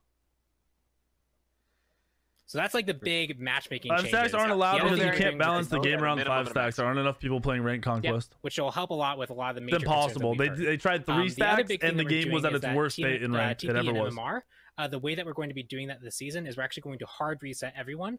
If everyone's been kind of match made differently and is going to get a whole bunch of hard reset. It's one of those rare occurrences that happens. If people are going to be matched differently and going to rise and fall at a slower rate than before, we want to make sure that people who earned a really high I might play some ranked with the reset, boys. Aren't stuck there artificially. I'll probably play some ranked season 8, good amount, assuming it, as well as with these changes we actually have as some fun as it exciting should news be. about ranked awards, which is that they're going to be actually immediately available and unlockable with 8.1. So you can actually start out the ranked season rather than having to wait to the end of the season to get those awards. They're going to be available in 8.1. You can get them immediately. Just go play ranked. Nice. So and the season 8 ranked reward skin. The season 7, everyone who met the requirements will get when 8.1 goes live. But then as soon as you play enough matches, win enough matches in season 8, you will be able to unlock the new skin as well, which could be potentially, that same update if you really grind. Sure. Like that's crazy amount of grinding. But people will do it probably.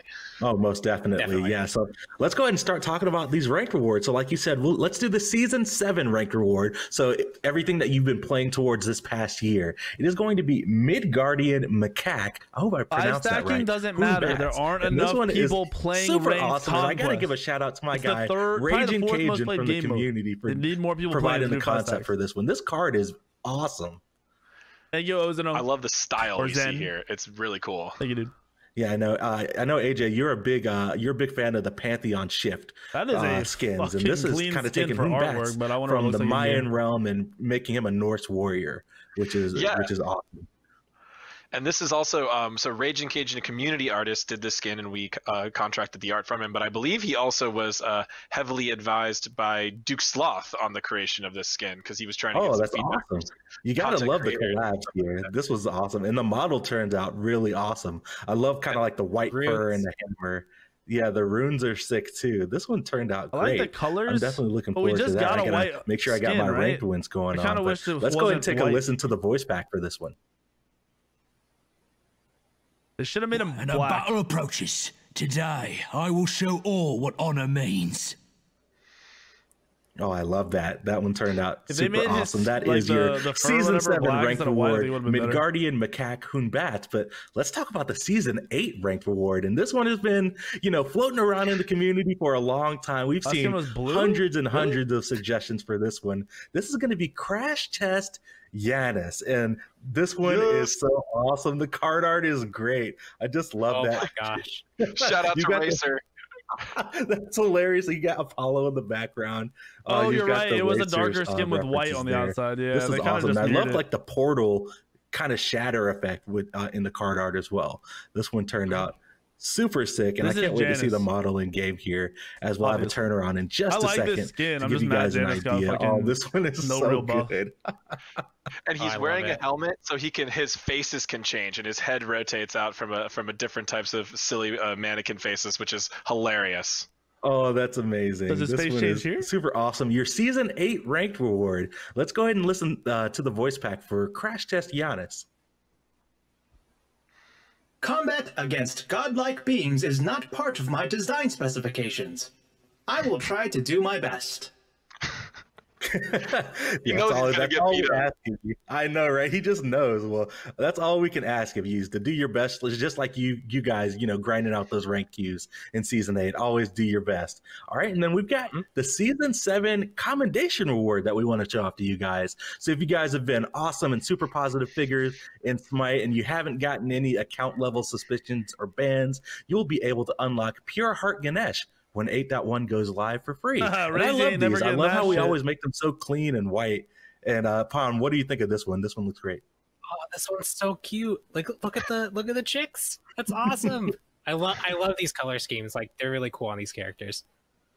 I know, right? This one is great. I can't wait to look at the model here because the white and gold, that's just such a classic color combination. Oh, this one turned out amazing. What do you think, AJ? What better symbolizes the altruistically good Smite player than a Ganesh main? Like, this is the true support in the game, and I think it just fits the commendation reward. I like the colors, great. But it's basic. It's like super for sure. Basic. I definitely mean, I guess looking forward nice, to this one in 8.1 when this goes live. No voice pack on this one. It's just going to be an awesome, sweet recolor for you guys to get. And that wraps it up for all of the kind of new balance features, rank, conquest map stuff. But we do want to give you guys a quick little early look and talk about some of the things that we're planning for season 8. We've got a huge roadmap that has a bunch of details and patch notes if you guys want to check it out. But I do want to take some time with AJ and Pond to just kind of hit the high level things. So we'll start with item reworks. We've got Mail of Renewal, Stone of Fall, and just an item effects pass overall. AJ, do you want to kind of just go through all of these individually and talk about what we're thinking about?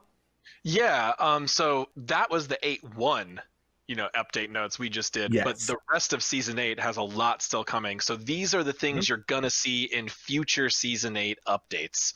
The first of which is new items. So we did this really big starter item change, which actually introduced a whole lot of new items to the game, but it didn't do a lot to add new items to other trees or to rework any items in other trees, like the traditional tier 3 items. So we wanted to make sure we still had a few of those that are high priority, specifically Mail of Renewal and Stone of Fall. Those have item reworks coming soon in the next couple of updates. And we're also going to be doing a close pass on our item visual effects. We want to make sure that items have a reasonable level of visual effects to match their effects and to match that they are, make sure that they're not overriding any sort of god clarity. So we're just going to do another pass on that. We have a few specific items we look at. We want to tone down versus toning up some others, which should be a nice thing to help everybody understand what's going on in the battleground. For sure. And then next up, we got remodels. Not one, but at least 2 coming your guys' way in season 8. And we're going to kick things off with everybody's favorite croc. Sobek is going to be getting a god remodel this season. I know, right? Let's go. Sobek is confirmed the next god getting a remodel. We are when you go read this patch notes and read the roadmap, a lot of things are phrased like this. We're committed to at least 1 more remodel in season 8. Now that means we might get we're definitely going to do 2 remodels, so Sobek and 1 more. Possibly we could do 3. Hard to say right now, but we know we're doing those. Ares and Isis this year were absolutely beautiful, and players were so happy about it. So we wanted to just make sure we kept that ball rolling. And honestly, as a big Sobek main, it looks badass, and I just can't wait for everyone to see it. Definitely. And then another thing that we see in the community all the time, we're going to be paying careful attention and making sure we show some love to some gods who haven't gotten skins in a long time. So people like Cerberus, Baron, Serket, Erling Shin, who's getting a skin we're going to talk about in just a little bit, Lamada, Jean Kui, lots of gods who haven't gotten skins in a long time are going to be getting some love this season.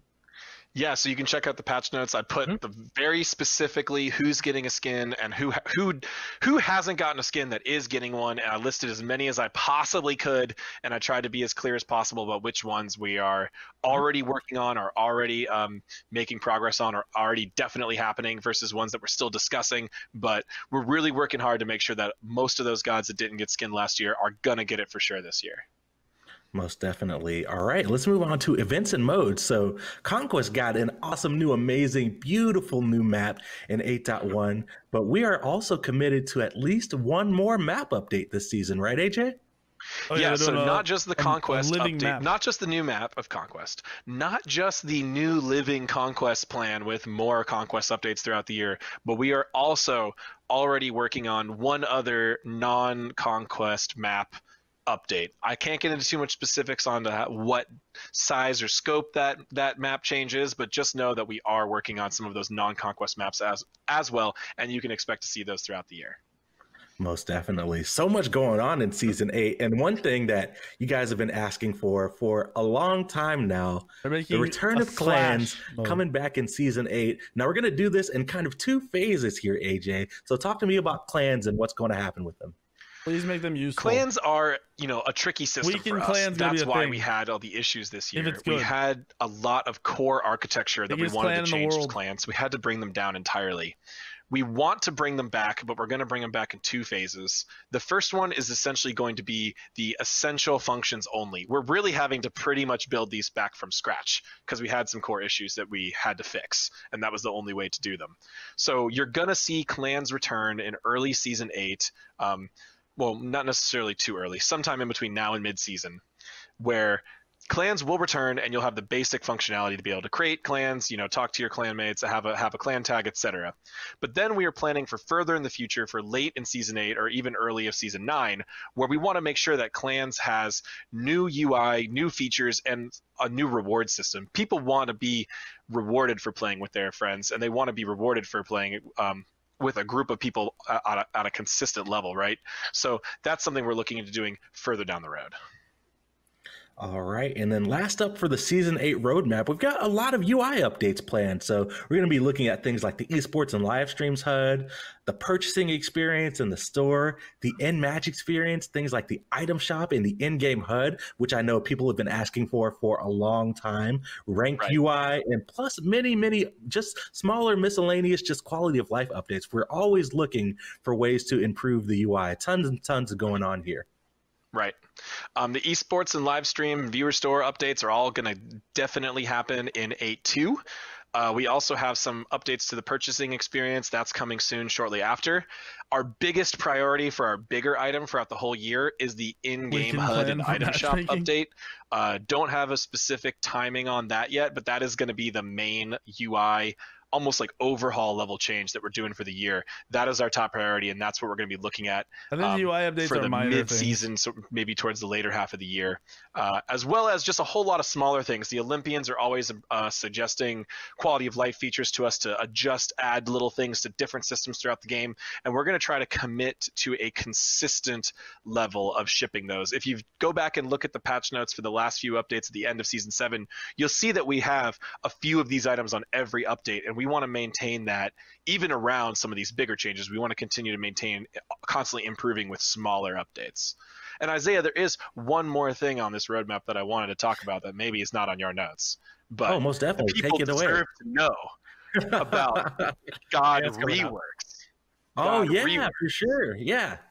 And we are willing to talk about 2 right now with it, and we're willing to say that at least 2 more are currently being this year? planned, but not guaranteed yet. The first of which is a pretty big one that Pon is going to be leading up. And why don't you tell us a little bit about, don't give away too much, Pon, but the core goals for Persephone's rework in early season 8. Persephone's getting reworked. So Persephone has a lot of things going on that give her very high variance. For example, at top level play, no one ever really gets hit by the plants. At lower level play, plants can be very effective. There's a few things around our kit that create moments where there's a lot of very high power that's easy to confirm, and a lot of power that's just hidden behind a lot of difficulty. And so we want to do some changes to Persephone to make it so that when you play against her, you're going to feel less frustration fighting against her. Her power is more evenly spread throughout her kit, and is more consistently accessible. And that's really what we want to focus on, is just making sure that the play experience and making some abilities do less damage. It's just a much more even level playing field. While you still have moments of everyone expression, understands you can do some what really she's fancy doing. things with the core identity Persephone, which I is don't think her passive changes, dude. I think it stays the same. Awesome, thank you. And that's going to be a pretty big rework. We're going to be seeing big functionality changes to multiple abilities there. I don't know if I'd say any of the abilities are completely new, but there are a lot of big changes, or at least one ability is going to feel pretty completely new. Correct. Sure. The other rework we are already working on is Bastet. I want to, level with the audience here. We didn't quite get the results we wanted to out of the last Bastet rework. We've done this type of thing before. Reworks are really hard. We set some really specific criteria for us to meet. You're trying to make the best of both worlds, not losing anything, not taking anything away, but still fixing all these issues and keeping core play styles. It's a lot to worry about. The Bastet rework we did this year did make her very strong in high rank conquest. She became actually statistically much stronger there, but a lot of other people just felt like she wasn't that exciting. They didn't feel like there was a lot of cool, interesting interactions with her new ultimate. The ability stem kind of idea was not as exciting to the players as we were excited about it internally, honestly. So we are looking into giving her another new passive and new ultimate and an ultimate that feels actually like a real ultimate ability. That'll be coming after Persephone, sometime before mid-season. All right. Well, Guys, there was a ton to go over in 8-1. There's a ton to come in Season 8. There's so much exciting stuff to look forward to Smite in 2021. It's going to be absolutely amazing, but we still have a ton of amazing skins that we want to show off to you guys, too. We're going to take a quick break. Stick with us. We'll be right back. God damn, we still got skins to go over? Your world I was streaming for flawed, 5 hours. Broken. 4, 3.5. Tainted by the like 5. Holy shit, look at Allied. Gods promised you peace, free will. Your gods have deceived you. Their lies become half-truths. Half-truths become beliefs. I will create a world without deception, without duplicity. A world of I'm gonna grab my food before the PTS goes up. Arise, my children. I will cleanse this land in my own image. You believe in gods that made your world a battleground. Witness the might of a true god.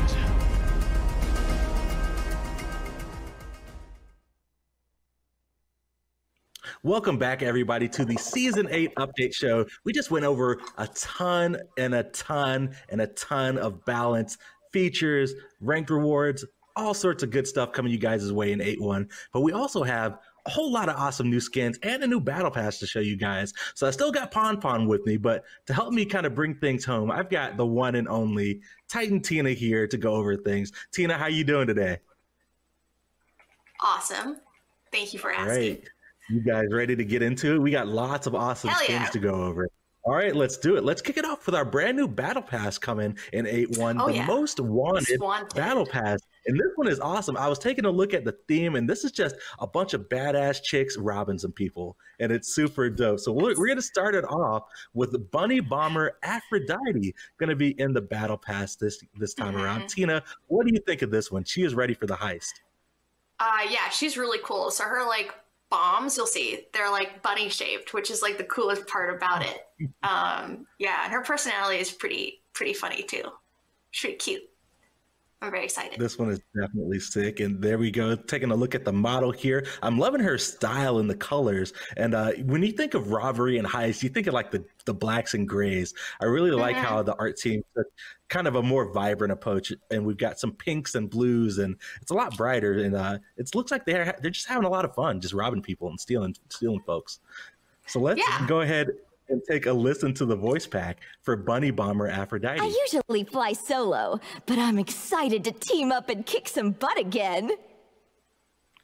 All right, let's go. Speaking of teaming up, she's got the squad with her. Next up, we've got Breaker Kali going to be doing in the most wanted battle pass, doing lots of heists along Aphrodite here. And this one is sick. I love the fact that she's got like the robo arms. Pon, what do you think of this one? Oh my gosh, I just love that the extra like robo arms are like used for guns, so you get to use their swords as well. Like that's just cool looking. That's so awesome. I know. That's sick. Normally you would think, you put the swords in the robo arms because you don't have to aim or anything. Yeah. But she wants the sword. She wants the hand-to-hand combat herself. And this one looks sleek. The model is so dope. Oh my goodness. Oh yeah, she's half-seas. I thought it was all robot arms, but I guess you're right. It's half robot. Yeah, for sure. It's like an augmented backpack. Yeah, this one is super sick, and I'm loving the details and the guns and the weapons and the cyber arms here. Let's go ahead and take a listen to the voice pack for this one. Okay, you know the plan. Get in, go to work, get out. A nice, clean win. There you go. Also got to give a quick shout out to Noah on the audio team. I've heard the sound effects on this one are super sick. So whenever you guys are testing this out in PTS, be sure to pay attention. Who the fuck is that? Next up for the most wanted battle pass, we've got Mastermind Yamoja. And this one is awesome. This is probably my favorite card art of the patch. I love the fact that we took the camera's point of view, and she's just like, hey, just be quiet. Don't worry about this. It's all good. Yeah. I guess they all have like different personalities. So she's like the mastermind, and then Kali is like the tactician, like the guns blazing, and then Afro is like the cute, like smart one who builds bombs and shit. Like she's, For sure. Yeah. I like them. Like they fit. Yeah. They're all together. Sure. Yeah, I think it's good, since they're a team, everybody's got, everything different that they bring to the table here. And we're taking a look at the model here. This one looks sick. I love the kind of cape, the half cape, and some of the textures that are going on this one. Pon, what do you think? Right? It's incredible to see how the art team, especially like they have all these clothing of like similar veins, so you can tell they're connected to each other. But all the clothing styles are like different and have different styles to them. Oh, that's Yamoja. Just, like, accentuate the character. I was like, what the fuck is this? Nuance skin so Most thick. Definitely. Let's go ahead and take a listen to the voice pack for Mastermind Yamoja. I've mapped all the wards, covered all the angles, and crunched the numbers. This score is ours. There you go. So this one is going to be in the Most Wanted Battle Pass as well. But we got to introduce the final member of the team. The Battle Pass recolor coming in 8-1. This is Heist Blade Pele, a recolor of one of the past Pele skins. I love this one. This is one of my favorites. And the white, this one is sick. On the lightning, this one is super dope. The color is really good. The color choices are really good. Yeah, the other one's purple, right? Yep. Yeah, the other one is like purple and black. Yeah, I like blues and white. It's like that color combination is really sweet. Yeah, the gold hints are definitely doing it for me. This one is super sick. Oh, it looks even better in game. Awesome. That's awesome. Yeah. That is super dope. I'm loving the vibes here, and you can't go wrong with an assassin with a hood on. Like, she's ready to go in and get out. No voice pack for this one, as it is our Battle Pass recolor. But that is a wrap for the Most Wanted Battle Pass. And as you guys can see, Battle Passes are coming back in Season 8, going to work just like they did in Season 7. So you guys will be able to pick this up and grind your way through the levels to unlock a bunch of awesome content.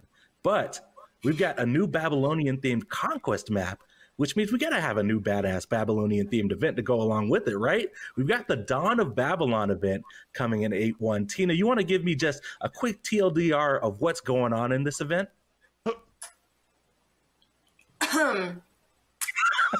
Clearly she does. Sorry, I was not ready for that question. Like, I'm sorry. Oh my God. I don't know what you guys talked about earlier in this patch. So yeah, we just talked about the Conquest map.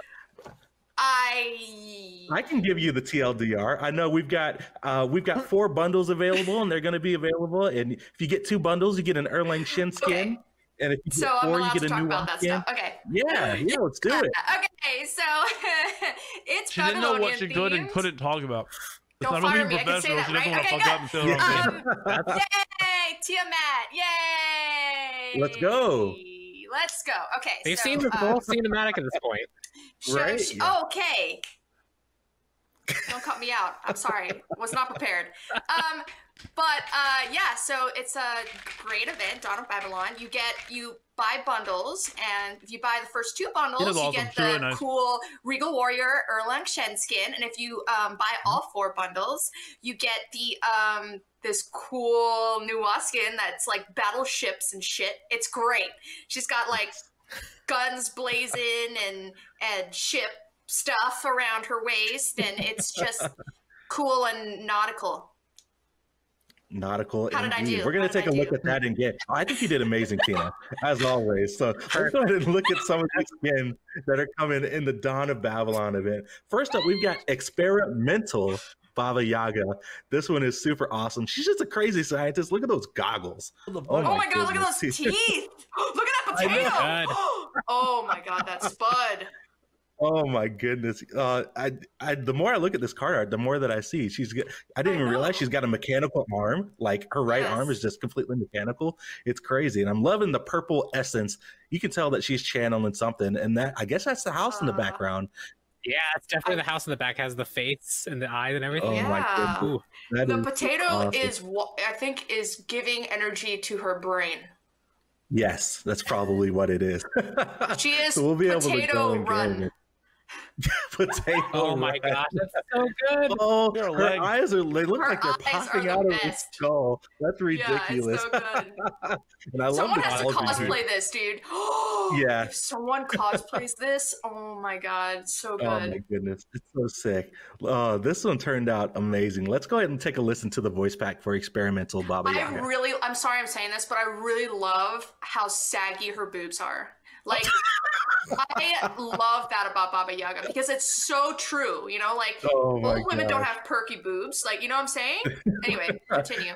Hey, nature runs its course for everybody. Let's take a listen to the voice back. Experiments are the only thing keeping me sane these days. Who am I kidding? God, she's so nutty. Is great. Yeah, that voice actor, she killed it. That's amazing. All right, next up for the Dawn of Babylon event, we've got Walking Blight Ymir. And this one is awesome. He is just a super creepy blight creature in an ancient forest. That one is sick. Oh my God. Man. Dude, those are Arthurian soldiers? Those are Arthurian Oh my, soldiers, they are. You can see the Camelot sign on the shield. Oh, yeah. Destroyed. Yeah, that is. I feel sorry for whoever Ymir's just got his grip on there. That is just unfortunate. Dude, his head is 2 axes. Yeah. Oh my goodness, I didn't even notice that. And one of them is just like slice you left and right, dude, just by moving his head like sideways. I know, right? He's just gonna say no and just like shake his head. Oh my gosh. Oh, look at the effects there on the inside there. This one is sick. And he's got like the skulls embedded in his shoulders and stuff. Yeah, this is definitely creepy. I do not want to see this walking at me down the duo lane. Bro, this is I've never seen 2 pretty best friends. Humans. You got this next to the card art. Stayed in his body. Yeah, that is 1,000 times better than like I said earlier. I definitely don't want to be on the opposite side of Walking Blight Ymir. So let's go ahead and take a listen to the voice back. I feel their energy, their weakness. Nope. Oh God. Nope. Yeah, that's a no for me, dog. This one is crazy. All right, next up, this is going to be the reward skin. So if you buy 2 bundles in the Dawn of Babylon event, you'll be able to get Regal Warrior Erlang Shin. And this one is super awesome. Like we were talking about earlier, Erlang hasn't gotten a skin in a while, and this one is super clean. It is super clean. I know the dog has armor, dude. That is Doggo. Sick. Oh my goodness. I can't get over the dog.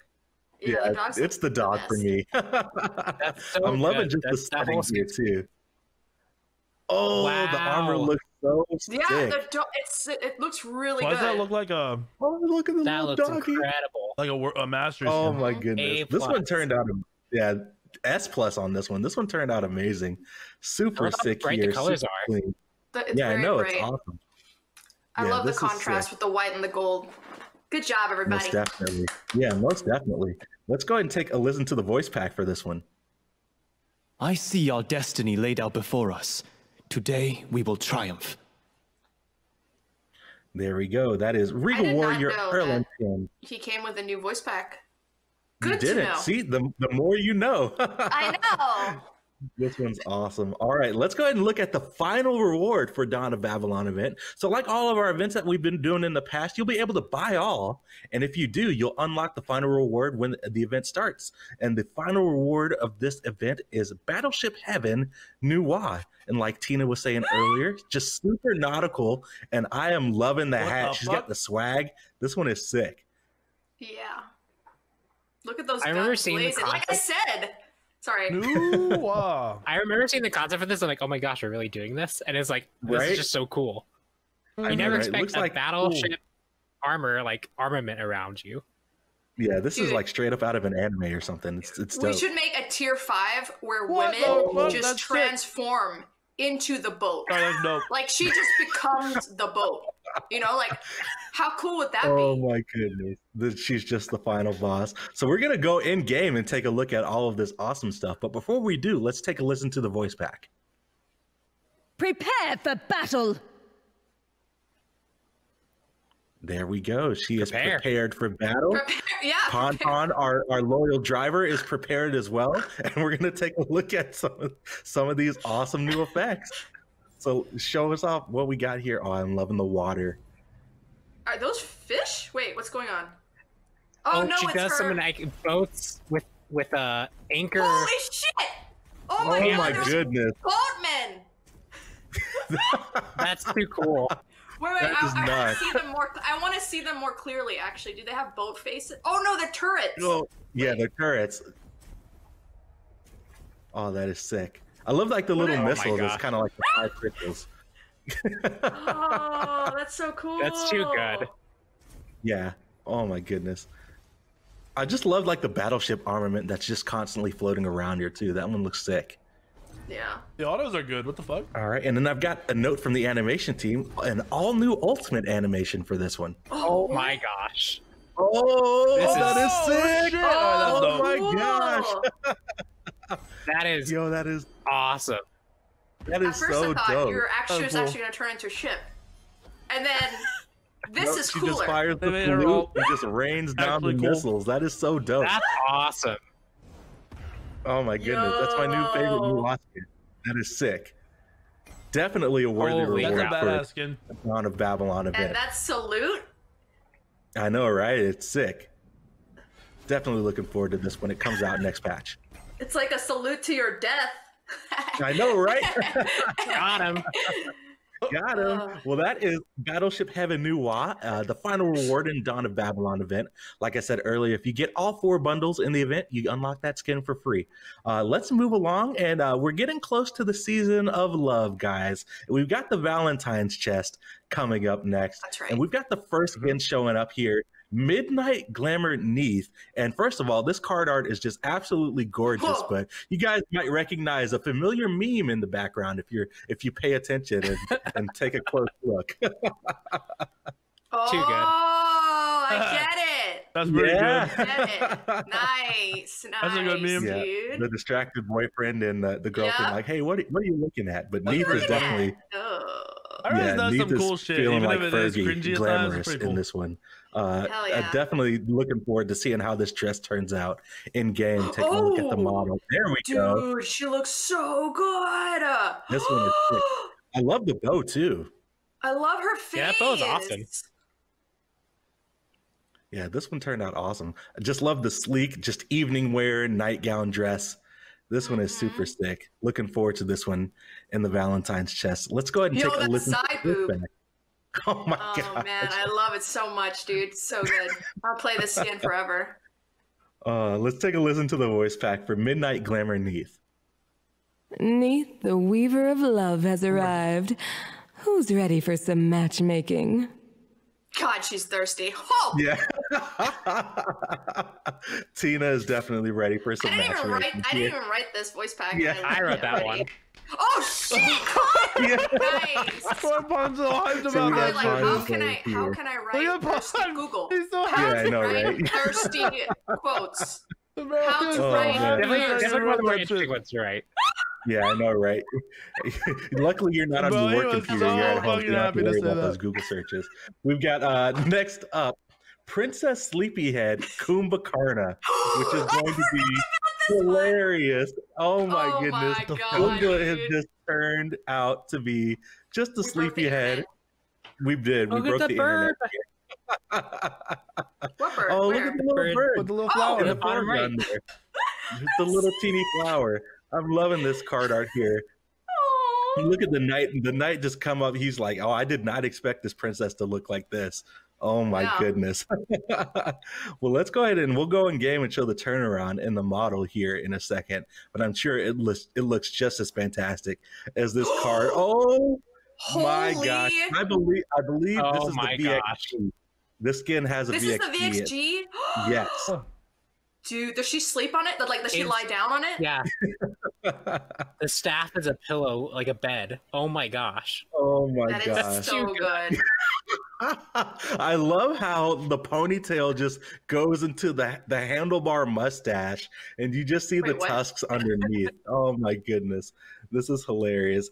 You'll see it as we go back around and see his face, but it's just like the handlebar mustache with the tusks underneath. It's hilarious. Oh, yeah. My god. Oh my goodness. This skin is absolutely hilarious. Let's go ahead and take a listen to the voice pack for Princess Sleepyhead Kumbhakarna. Do we really have to leave the tower, Budgie? Can't we sleep just a little longer? You're good. Oh my goodness. This Oh, one so good. is super great. But we've got one more skin that we definitely want to show off to you guys, and it is our Season Pass 2021 skin going to be featured in this bundle. We're bringing back the Season Pass. It's going to work just like it did last season, where it's a bundle, $39.99. You'll get an awesome skin, 1,000 gems, a title, a loading screen, plus all the gods of the season and their emotes and voice packs and all that good stuff. Oh, and their recolors and a new recolor. There's just so much in the Season Pass to pass up. But we have got Grand Magus Anubis going to be featured in this year's Season Pass, and we're gonna go in game and show it off here in a little bit. But yes, he is looking sick. I'm loving this. This is the one with the open chestness, right? Like this is the one where it's exposed. Oh yes, let's see it. My goodness, yes. So I'm loving here. I love how we've still got the Egyptian vibes, even though we've kind of made him a human here with some armor. But we'll take a look at the model, and we're gonna go in game and show this one off as well, because all the effects are super sick. Yo, this one is so dope. Oh, this one is absolutely amazing. I always love how we add the particle details in the fabric. Yes, the fabric. Yeah. That material work is awesome. I know. I think AJ is going to play this all the time. Yes, this is sick. Yeah, this is definitely AJ's new favorite skin. He is insta-locking Anubis and locking this one in. But before we go in game, let's go ahead and take a listen to the voice pack for Grand Magus Anubis. All my work, all my preparation has led to this moment. There we go, and we'll get a chance to see what all of his work and preparation has yielded to in-game as we see all of his magic and abilities. Basics looking clean. I love the blues. Lots of white and gold and blue skins in this patch. I'm digging it. Oh, that one's sick. Got the wrap. Oh man, those hands are creepy. Oh yeah, they are. That is definitely sick. All right, I'm ready for the ultimate.